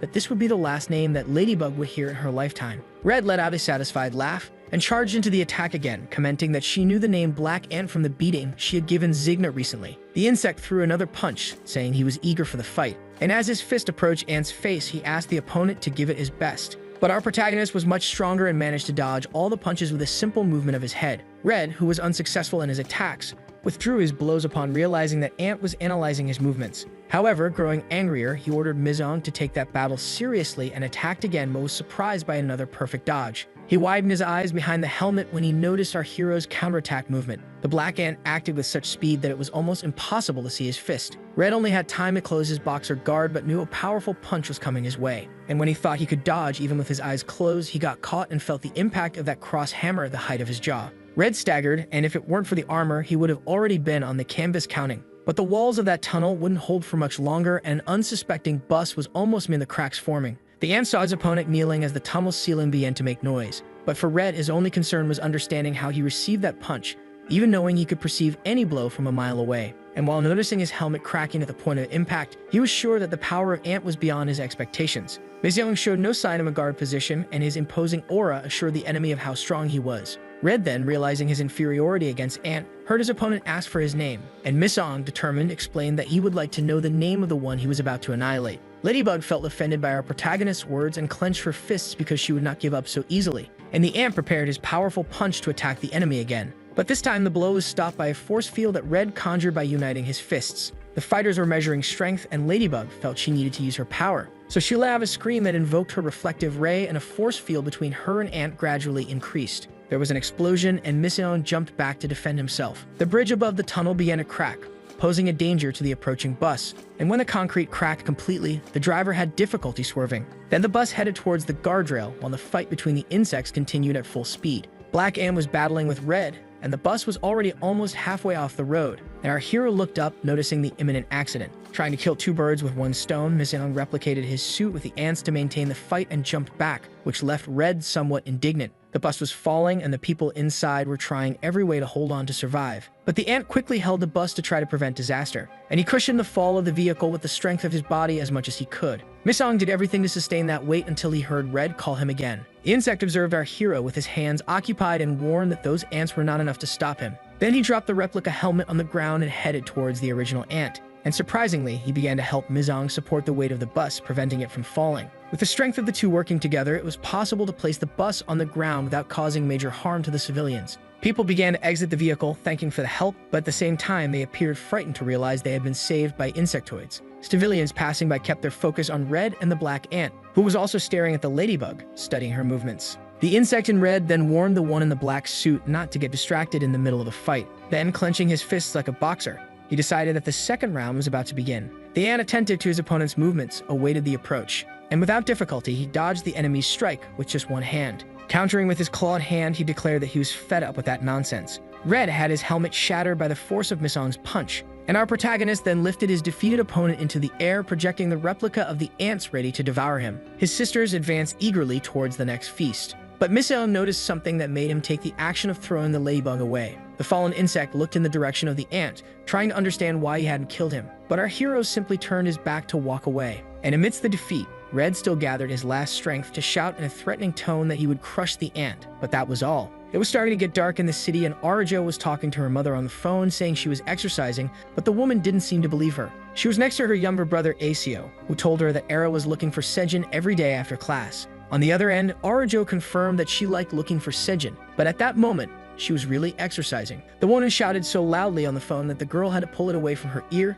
and after hearing her mother's worried lecture, she replied that she would go home. She hung up the phone, not believing that her younger brother had snitched on her, and she decided it would be better to go back home until someone asked, full of slang, what was happening. She looked back and saw a boy in a beanie who claimed to know as Sejin, but Arajo had no idea that he was the insect lion Yang Yo-chien. Then the boy, with his innocent look, asked if Sejin was her friend. Night fell quickly, and the boy led Arajo down a path surrounded by pines. She, somewhat suspicious, asked if Chien really knew where Sejin was, and the boy replied monotonously that he did. Ara wanted to know how they had met, and Chien pondered how he would lie about the answer. Then he said he was just a work friend, which made the girl curious. She wanted to know if the kid was a work colleague insect, and that left him perplexed. But the girl only wanted information about her friend, and the lion ant replied that Sejin was fine. He even mentioned the partnership they had every day with a certain mosquito. Arajo said nothing but found the mention of the mosquito strange and hoped her friend wasn't in trouble. Suddenly, she stopped in the middle of the path and informed him that she was going home because she didn't want to be a bother. And she commented that Sejin seemed to have a good friend now, but the boy scoffed at the compliment. He looked at Arajo with a dark expression and asked, "You said friend." Then he commented that perhaps Arajo would judge him as somewhat of a villain, and the girl began to feel scared by that threatening tone. Chien explained that he was hungry, while something began to crawl behind him, and Arajo's eyes widened when the boy said he had led her there to feed. Suddenly, several larvae began to emerge in the dim light of the pines, and Chien commented excitedly that he could hardly wait to see Sejin's reaction. Arajo swallowed hard in despair, while Chien, controlling those larvae, felt ecstatic at the idea of Sejin discovering that he had eaten her friend. The girl stepped back, trying to understand what he meant, and Chien, with a serious expression, revealed that he had never liked Sejin, while recalling his journey in the insect world, working hard to survive by hunting humans, and fighting against other creatures to discover his true self as a lion ant. He showed envy towards Sejin because she had the gothic mosquito to protect her. Arajo was stunned, but Chien always struggled to understand the sudden reactions of humans. In a sudden thought of survival, Arajo took off running to escape, and Chien, without moving a muscle of concern, ironically asked where she was going. And as his transformation into a lion ant began to take over his body, he warned that it was too late to try to escape. Arajo tried to scream for help, but suddenly felt her body being sucked into the ground trap of that dangerous insect. The ant lion then gave the order for the feast, and the larvae advanced towards the girl who had no way to defend herself. Arajo just screamed, waiting for the first bite, but suddenly the heads of those larvae were swiftly severed, leaving Arajo momentarily relieved. For Yujin, the silk insect appeared hovering to save her. The ant lion looked up curiously when he saw the insect approaching. Yujin made a spinning motion towards the monster, which barely had time to defend itself. Then Arajo felt herself being lifted by Yujin's threads. While the ant lion asked who was messing up his hunt, our heroine placed the tip of her foot on her blue threads and replied that an unpleasant old man was calling her Silk while Arajo gazed at her savior. The girl felt the cords loosen around her body, and thus fell onto Silk's webs, not knowing what to do. Then the insect ordered Ara to flee from there, but the girl was frozen in place. Yojin was more specific and informed her that she needed to leave now. Arajo then thanked her and ran out of that pine forest, while Silk maintained a guard position, staring at the monster in front of her. The larvae that were still alive crawled over the cords towards the insect, but she quickly produced more threads from her fingers to attack the creatures, and wrapped them all with her 1,000 rings. Then, with a single movement, she shattered them all at once. Yojin heard the creature's grunts as her armor was stained with a purple liquid they released. Chien, already furious, wanted to know why Silk had appeared out of nowhere to disrupt his snack, and behind his multiple eyes, he threatened to bury her alive. Yojin, who felt no effect from the intimidation, found the monster's tantrum rather cute, and in front of the pieces of the larvae she had destroyed, she revealed that she was listening to the entire conversation. Then she wanted to know if the antlion belonged to the insect court, and he, staring at her, answered dryly that yes. The insect, protecting itself in its ground trap, said it knew her from the beating she and Misidon gave Zigna, but asked if she could fight him alone. Yujin conceded her opponent's point and then took something that was stuck in her helmet, concluding that if she had to fight against a member of the insect court, she would be willing to use the larva she received at Club 6 Shot. The heroine hesitated while staring intently at the pill, and the antlion, noticing what she had in her hand, tried to encourage her not to do it. But Yujin seemed determined now and brought the pill to her mouth. The insect attacked Silk right after, intending to defeat her before the larva took effect. But as soon as Yujin swallowed the larva, a whirlwind of smoke occurred that prevented Cheon from knowing what had actually happened. Then the antlion, in defense mode, deduced that he had exaggerated a bit in his concern over a single pill. But suddenly he felt his tentacles being cut by the bluish threads, and our heroine, much stronger, shot her 1,000 rings towards the enemy, who saw all his arms severed mercilessly. Shin couldn't believe that just one pill had given Silk so much power, and so Yujin warned that an imposter like the antlion who had been transformed into a larva would never understand. She let her aura reach its maximum and said that this was the true power of a genuine insect, evolving her form into Silk Wolf. The pine forest was attentive to the movements of Silk Wolf versus antlion. The insect's eyes shone like never before in the face of such power, and the lion narrated what a true insect was, and he was just a simple imposter. But our heroine, who wasn't in the mood for talk, resorted to violence and kicked the opponent in the head. He groaned in pain from the impact,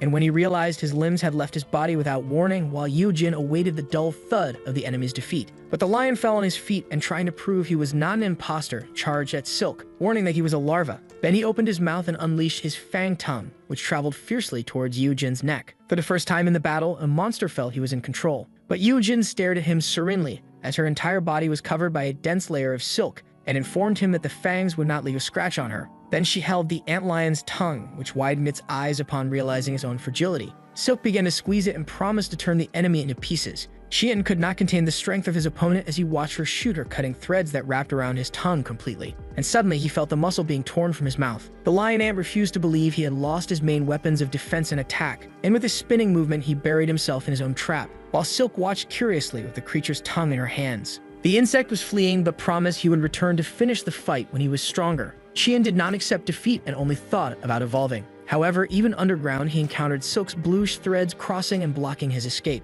and they tightened around him until he was reduced to pieces of rock. Yujin watched the debris of that creature hoisted by her web of threads, and she looked at her own fist, almost believing in her strength. Then she clenched it, feeling satisfied that she had managed to defeat a member of the insect court. But she knew her desire for revenge was just beginning, until she heard a familiar voice behind her inviting her to another insect mating. She looked back and saw those sharp blades ready for the second round. But it wasn't the second round with the lion ant, it was Zigna, who had just clocked in, thirsty for revenge. Art Insectora faced him with concern, knowing that the water spider was strong, especially without Misong's presence to help her. But Silk was more powerful now, and being attentive to the enemy's movements, she had a glimmer of hope that she could face him alone. Zigna studied the girl and said he knew her, but he was intrigued by the absence of the black ant. He shared that since the infestation of ants from the last battle, he still felt something crawling inside him and promised to kill Mizone to rid himself of that sensation.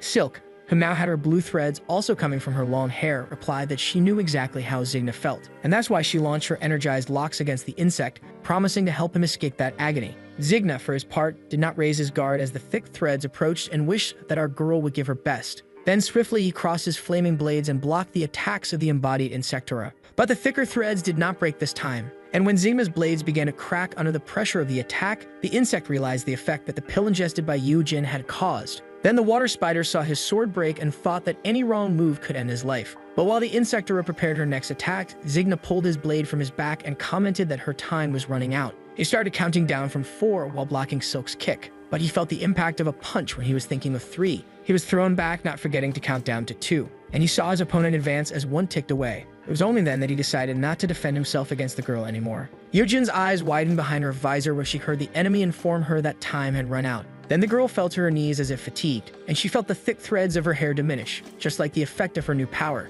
Yujin realized that her wolf claws had also disappeared, ending her transformation. Then, with the insect's blade touching her neck, the girl heard Zigna explain that the effect of the pill had a time limit. However, the member of the insect court was not willing to kill her and ordered her to accompany him under custody. Meanwhile, far away in Mizong's apartment, the boy was watching TV with his grandmother, who had a news segment about Cheong Seong, a featherweight boxer who was the Asian champion. The old woman, attentive to the interview, commented that the young man was the pride of Korea, but Miss Seong seemed to notice something strange about the athlete, who had not received a single blow from his opponent in the last title defense. And when the reporter asked how he got the bruise on his face, there was surprise at the revelation that Cheong had faced an insect. Miss Seong and his grandmother watched the interview with the charismatic athlete attentively until the old woman decided to change the channel. Then came another news story about insects found in the mountains, and Miss Seong noticed his phone vibrating on the table. The boy picked up the device, which had a notification from Arjo asking if he was going to school the next morning. But Miss Seong was still learning to control the new colony of ants, so he decided to skip class for a few days.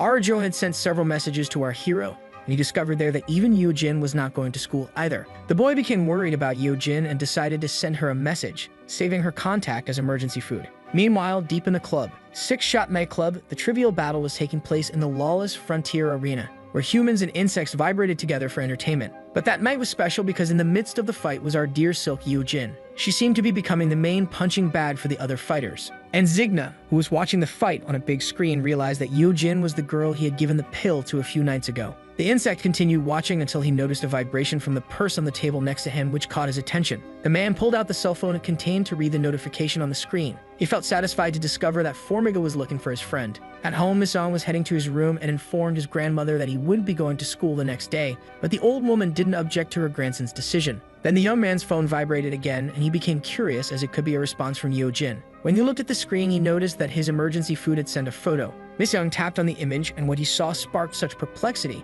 that it even made his ants stir inside his body. Silk's helmet was shattered under the red card from Club Six-Shot. Outside the nightclub, the music was booming, indicating another night of excitement at the venue. Meanwhile, in a set of cells, someone was walking slowly, moving through the silence. Zigna stopped in front of the bars with a cold expression. He asked Yoo-jin, who was slumped inside, if she was okay, then informed her that her failure in the arena had left the bettors very upset. Our girl, all beaten up, simply asked the man to leave. But Zigna didn't listen and deduced that Yoo-jin only had one pill but couldn't help her because someone had stolen all the stock. The insect looked at the girl and sincerely said he felt a connection between them and wanted to know what she really wanted. Then Yoo-jin, keeping her head down due to the pain, replied that her goal was to eradicate the insects. Zigna appeared incredulous and asked why she acted like a reaper of insects while denying her insect nature. The man leaned over the bars and told her that he spared the girl's life because all insects were relatives and had a special bond. Yoo-jin lifted her head and glared at the man with anger, then heard him say that the next fight was about to start and ordered her to be ready.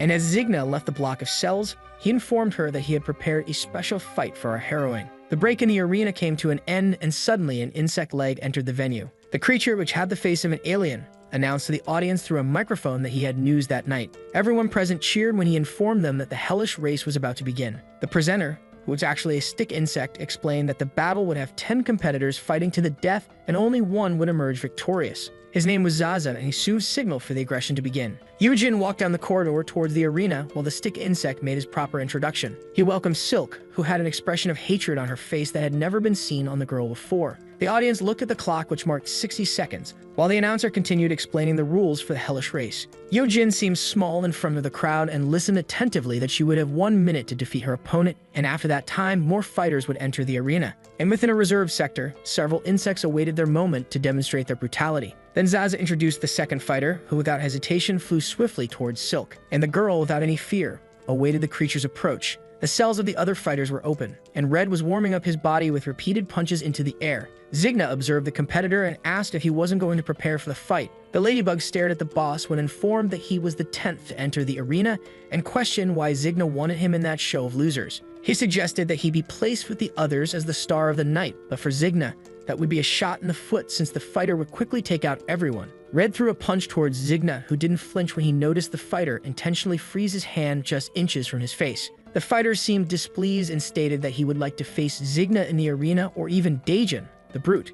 Zigna felt his blood boil at Red's threat, especially when it came to the boss of the whole operation. He spoke, almost letting his transformation happen, that perhaps he should teach the fighter some manners, which he promptly liked. Then Zigna's phone rang, breaking the tension of that imminent power struggle. The man answered the device, and an employee informed him that they were having problems. Zigna, worried, wanted to know what was happening, and the man on the other end of the line told him that something was wrong with the VIP elevator. where a large black hole had formed in its place and the clients no longer had access. After hanging up the phone, Zigna called Red for a mission, and looking at him with a plan in mind, he warned that the fighter would face a real opponent. Meanwhile, in the arena, the presenter was impressed with Silk, who had already taken down her 4th consecutive opponent. But the girl felt fatigue and knelt down, exactly at the moment when her next opponent would be Queen Zack, an insectoid that Yojin knew well. The monstrous creature then let out her war cry, which made the entire arena tremble. And if it weren't for Silk's skill, the girl would now be crushed under the stomp of the enormous creature. Yojin screamed after escaping the attack, but she wasn't quick enough to stop Zack's hand, which hit her as if a mountain were falling on her back. Then Yojin spun in the air until she touched the ground, feeling as if her ribs had been broken. To make matters worse, another insectoid foot began to stomp in the arena.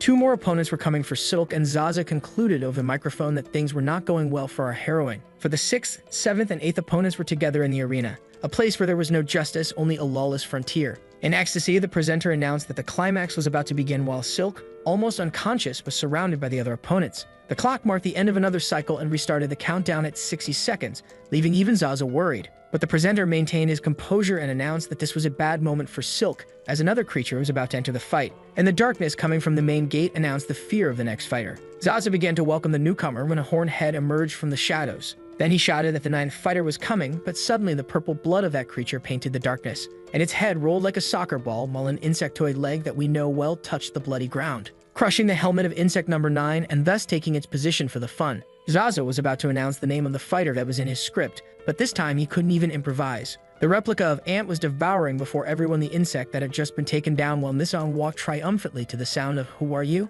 Zigna, who noticed the commotion, ran to the window and felt excited to realize that Ant had bitten his bait. Yojin, who was surrounded by the creatures, raised her torso upon seeing the silhouette of the new opponent in the distance, and even faint, she murmured hopefully the name of our hero. Zaza almost had a fit when he realized that Ant was an unauthorized fighter, and he lunged in front of Mizong, preventing his participation. But our boy told the presenter to shut up while the colony forming his helmet grew stronger. Then he pointed his arm with the helmet towards Zaza and fired without hesitation a kind of ray, which the presenter tried to block with his spinning blades. But he screamed in agony when he felt his body melting completely. Mizong interrupted the attack, and the ant head in his hand resembled a shield of noble knights from medieval times. His imposing presence was notable, as was his cutting voice that ordered just once to hand over Yojin to him. The timer marking the entry of the fighters was destroyed by Mizong, and while they ordered them to hand over Yojin, he fired another ball of lightning that shot out from the mouth of his shield helmet. The luminous sphere headed towards the fighters, who could barely move with the attack. Then it exploded one of the creatures, almost leaving Yojin exposed, who protected her face.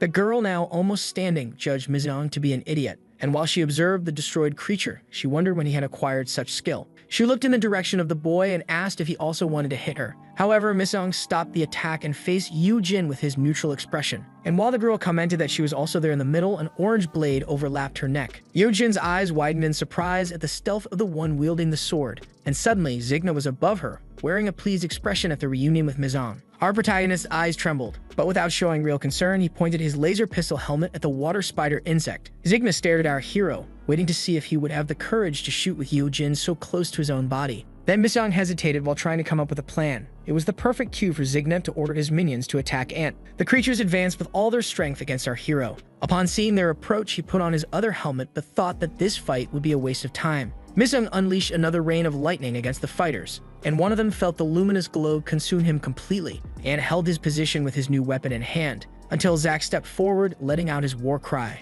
The ant fired his rays again at the grotesque creature, and suddenly Zack grabbed one of the fighters and threw him in the direction of the ant. The insect collided with Mizong's shot, while Zack joined his hands for a frontal hammer attack. The ant only had time to look at the monster's hands coming from above, when everything seemed to collapse with the thunderous impact caused by Queen Zack's blow. Zigna felt proud of his fighter's action and made a point to comment to a worried Yojin that the ant should still be alive. The creature had caught Mizong in its hands, and so Zigna ordered her to take him to him. But suddenly Zack fell, and the water spider watched the scene, unsure of what happened. It was then that the insect woman began to have her face melted and suddenly exploded as if a bomb had been introduced into her insides. Zigna, this time, became worried as the black ant emerged unscathed from the thick smoke. The insect noticed that our protagonist was more powerful and assumed he must have consumed one of the pills, while Yojin cheered for the ant's victory. There was silence in the stands, followed by murmurs and doubts about who was arriving to end the party. Then the ant said once again, determined, "Hand her over to me," and continued that Yojin was his emergency food, leaving the girl somewhat dismayed by the explanation.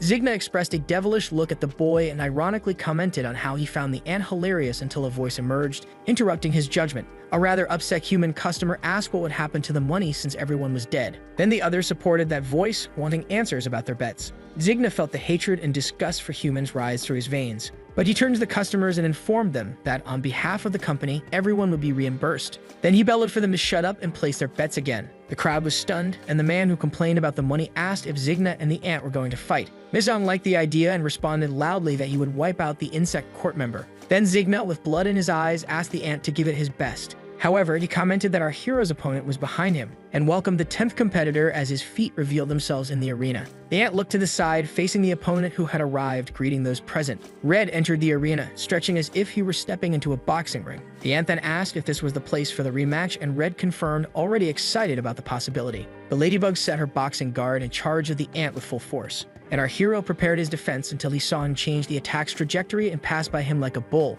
landing a punch on Zigna's face as if that were his true target. The impact was so great that the man released Yujin and flew backward with his face already deformed. But he quickly regained his composure and leaned on his orange blades. Zigna became furious with the betrayal and cursed Red while wiping his mouth. That was not part of any premeditated plan, and Misong wanted to know why the boxer had attacked his own boss. Red looked back and explained that he had observed everything from above and found the ant's attitude honorable. Then he asked Misong and Yujin to leave, as he was moved by their friendship and would take on the fight, even calling the boy his friend. Both the ant and Silk found that perspective somewhat exaggerated, but Misong put Yujin on his shoulder and began to run. The girl tried to contest how she was being carried, but the ant paid little attention to her outburst. Zigna, who was already wearing his armor, did not interrupt our hero's escape but told Red that he was fed up with serving as his babysitter. And the ladybug ironically replied that the insect was doing a great job, but it was time to die. The two stared at each other, determined to fight to the end in the lawless frontier. Meanwhile, in the midst of the escape, Yujin asked if Mizong had also gotten the VIP card to enter the arena,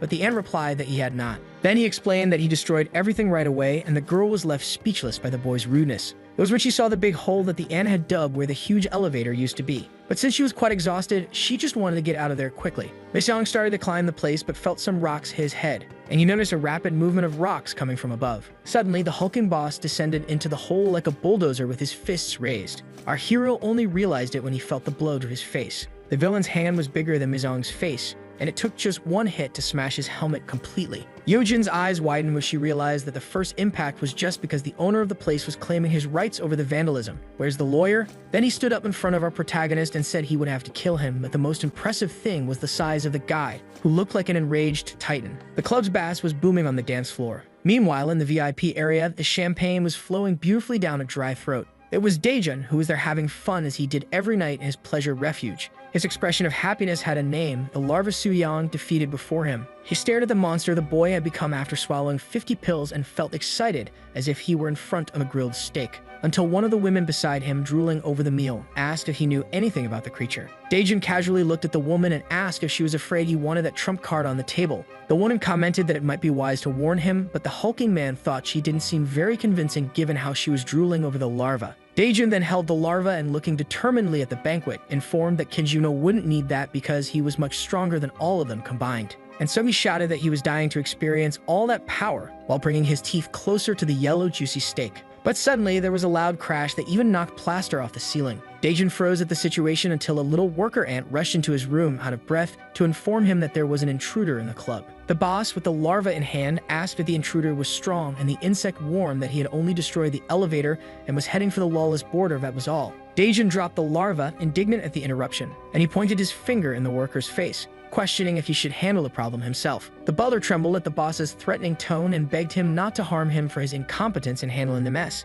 Daejun poked the worker's forehead with his finger, and the insect fell without having time to feel pain. Then the boss decided he would join the party before savoring his new meal. Back in the hole, Misong was being strangled by Daejun's hand while Yujin watched in horror at the strength of that enemy. The guy had a dark, unfeeling expression that radiated through the rocks surrounding them. And seeing him lift our ant made Yojin remember feeling such fear only in Kijuma's presence when he killed her parents. Still dazed, Misong heard the giant say he wouldn't charge for the damages caused to the elevator. But he felt another blow like a stone hitting his stomach while Daejun was genuinely enjoying himself. Stunned, the girl saw Misong pass by her side and blend into the wall behind him, all battered, and felt that it would be her turn next. However, another wind came from her shoulder, and when she looked back, she realized that Daejun ignored her and delivered a knee strike to the ant without mercy. The hulking man kicked our hero and shouted for him to react. But every blow felt by Miseong seemed to leave him incapacitated to fight, and Daejun, despite turning the ant into a punching bag, appeared dissatisfied with the boy's lack of reaction. He was so obsessed with demonstrating strength to our protagonist that he didn't notice when the little black dots of Miseong's power began to appear. And suddenly, the replica formed by the new colony of ants attacked the hulking man from behind, delivering a punch to Daejun's face, who didn't even have time to see where the blow came from. The replica simply intertwined with the boss's arm, who was still trying to understand what this new type of attack was against him. But Daejun didn't feel intimidated and even made a joke, finding the colony cute while preparing his counterattack. However, before his arm could reach the black ant replica, his blow was halted by the blue webs of silk. The girl tried to use all of her strength to immobilize the giant while our protagonist was incapacitated, and realizing that the guy was already strong even in human form, she knew her ropes wouldn't hold him for long. Daejun found himself attacked from both fronts and found it interesting how the hero had protection. He felt excited as he sought a battle that made it worthwhile to step out of his comfort zone and take action. Yeojin tried to resist in every way with his webs alongside the colony of ants that were voraciously attacking the enemy. The brute laughed at his opponents, encouraging them to give their best while letting power flow through his being. There was a roar so loud that it couldn't be determined whether it came from the nightclub or the battles being fought in the heart of that place. In the arena, Red remained steadfast in his purpose with his armor covered in the blood of the insect, and Zigna, who had just taken a hit, heard his opponent sing victory before the time. But the water spider, despite having his armor nearly destroyed, would not give in so easily. He felt his anger rise when Red asked him to get up. The fighter approached Zigna and said he didn't hit his opponents while they were down. Suddenly, a hole opened in the wall of the arena behind the insects. Black Ant and Silk flew in as if they had been thrown into the place by an extreme force. Then Red looked back and saw those he had sent fleeing return to the lawless frontier. Our heroes were standing, but their faces showed the shock at Daejun's infernal nature. It was then that Zigna's eyes widened hopefully upon hearing the boss calling his name. The guy entered with an imposing presence that could scare anyone and sarcastically remarked that Zigna looked terrible from all the beating he had taken. Zigna showed great respect for the man, and when he tried to apologize for his failure, he was interrupted by the furious boss, who told him to shut up for not being able to stand weak justifications for his subordinates anymore. Zigna remained kneeling and obeyed his superior's orders, while Red seemed somewhat cautious about Daejun's presence in the area. The audience was incredulous at the arrival of the man and began to murmur about how tall he was, since they had never seen him in person. Daejun waved to the still gaping customers due to his attire and the beating he was giving to an unstoppable ant from the previous fight. The boss then simply crossed his arms and, commenting that he was hungry, asked if our heroes had already eaten. As if none of that had happened, Daejun informed them that they were his guests and thus decided to prepare a feast. The man called for Zigna and ordered him to be the first to eat, but the insect stammered at Daejun's order and was interrupted again under the dark gaze of contestation. Then Zigna, not wanting to challenge the boss's authority, jumped, which was closely observed by Red. The ceiling made an electronic noise and began to open slowly. Our heroes looked up, curious about what might emerge from there. Then something fell from the opening at high speed. Yeojin couldn't take his eyes off the object in continuous motion, trying to understand what was coming in their direction. Miseong, with a stunned expression, seemed to have identified the contents of the package. A human was falling freely as if absorbed in a deep sleep. There was a dull thud as the body hit the arena floor, producing a thick cloud of dust. Daejun took a few steps forward and said that the guests didn't need to feel embarrassed, and the human who had just fallen began to transform into a disgusting larva with its repetitive grunts. But that scene seemed normal to the boss, who assured how delicious that larva was. Red was outraged by what he had just seen and even cursed Daejun out of disgust with the situation. Then suddenly, it began to rain humans transforming into larvae through the opening in the ceiling. And as they splattered on the ground, Daejun devoured them shamelessly as if he were at a buffet. Our heroes remained motionless with expressions of discontent in the face of all those creatures. But Daejun savored every piece while inviting everyone to the feast. So the video ends here. If you don't want to miss the next part, activate the notification bell, and see you next time on Tob's channel.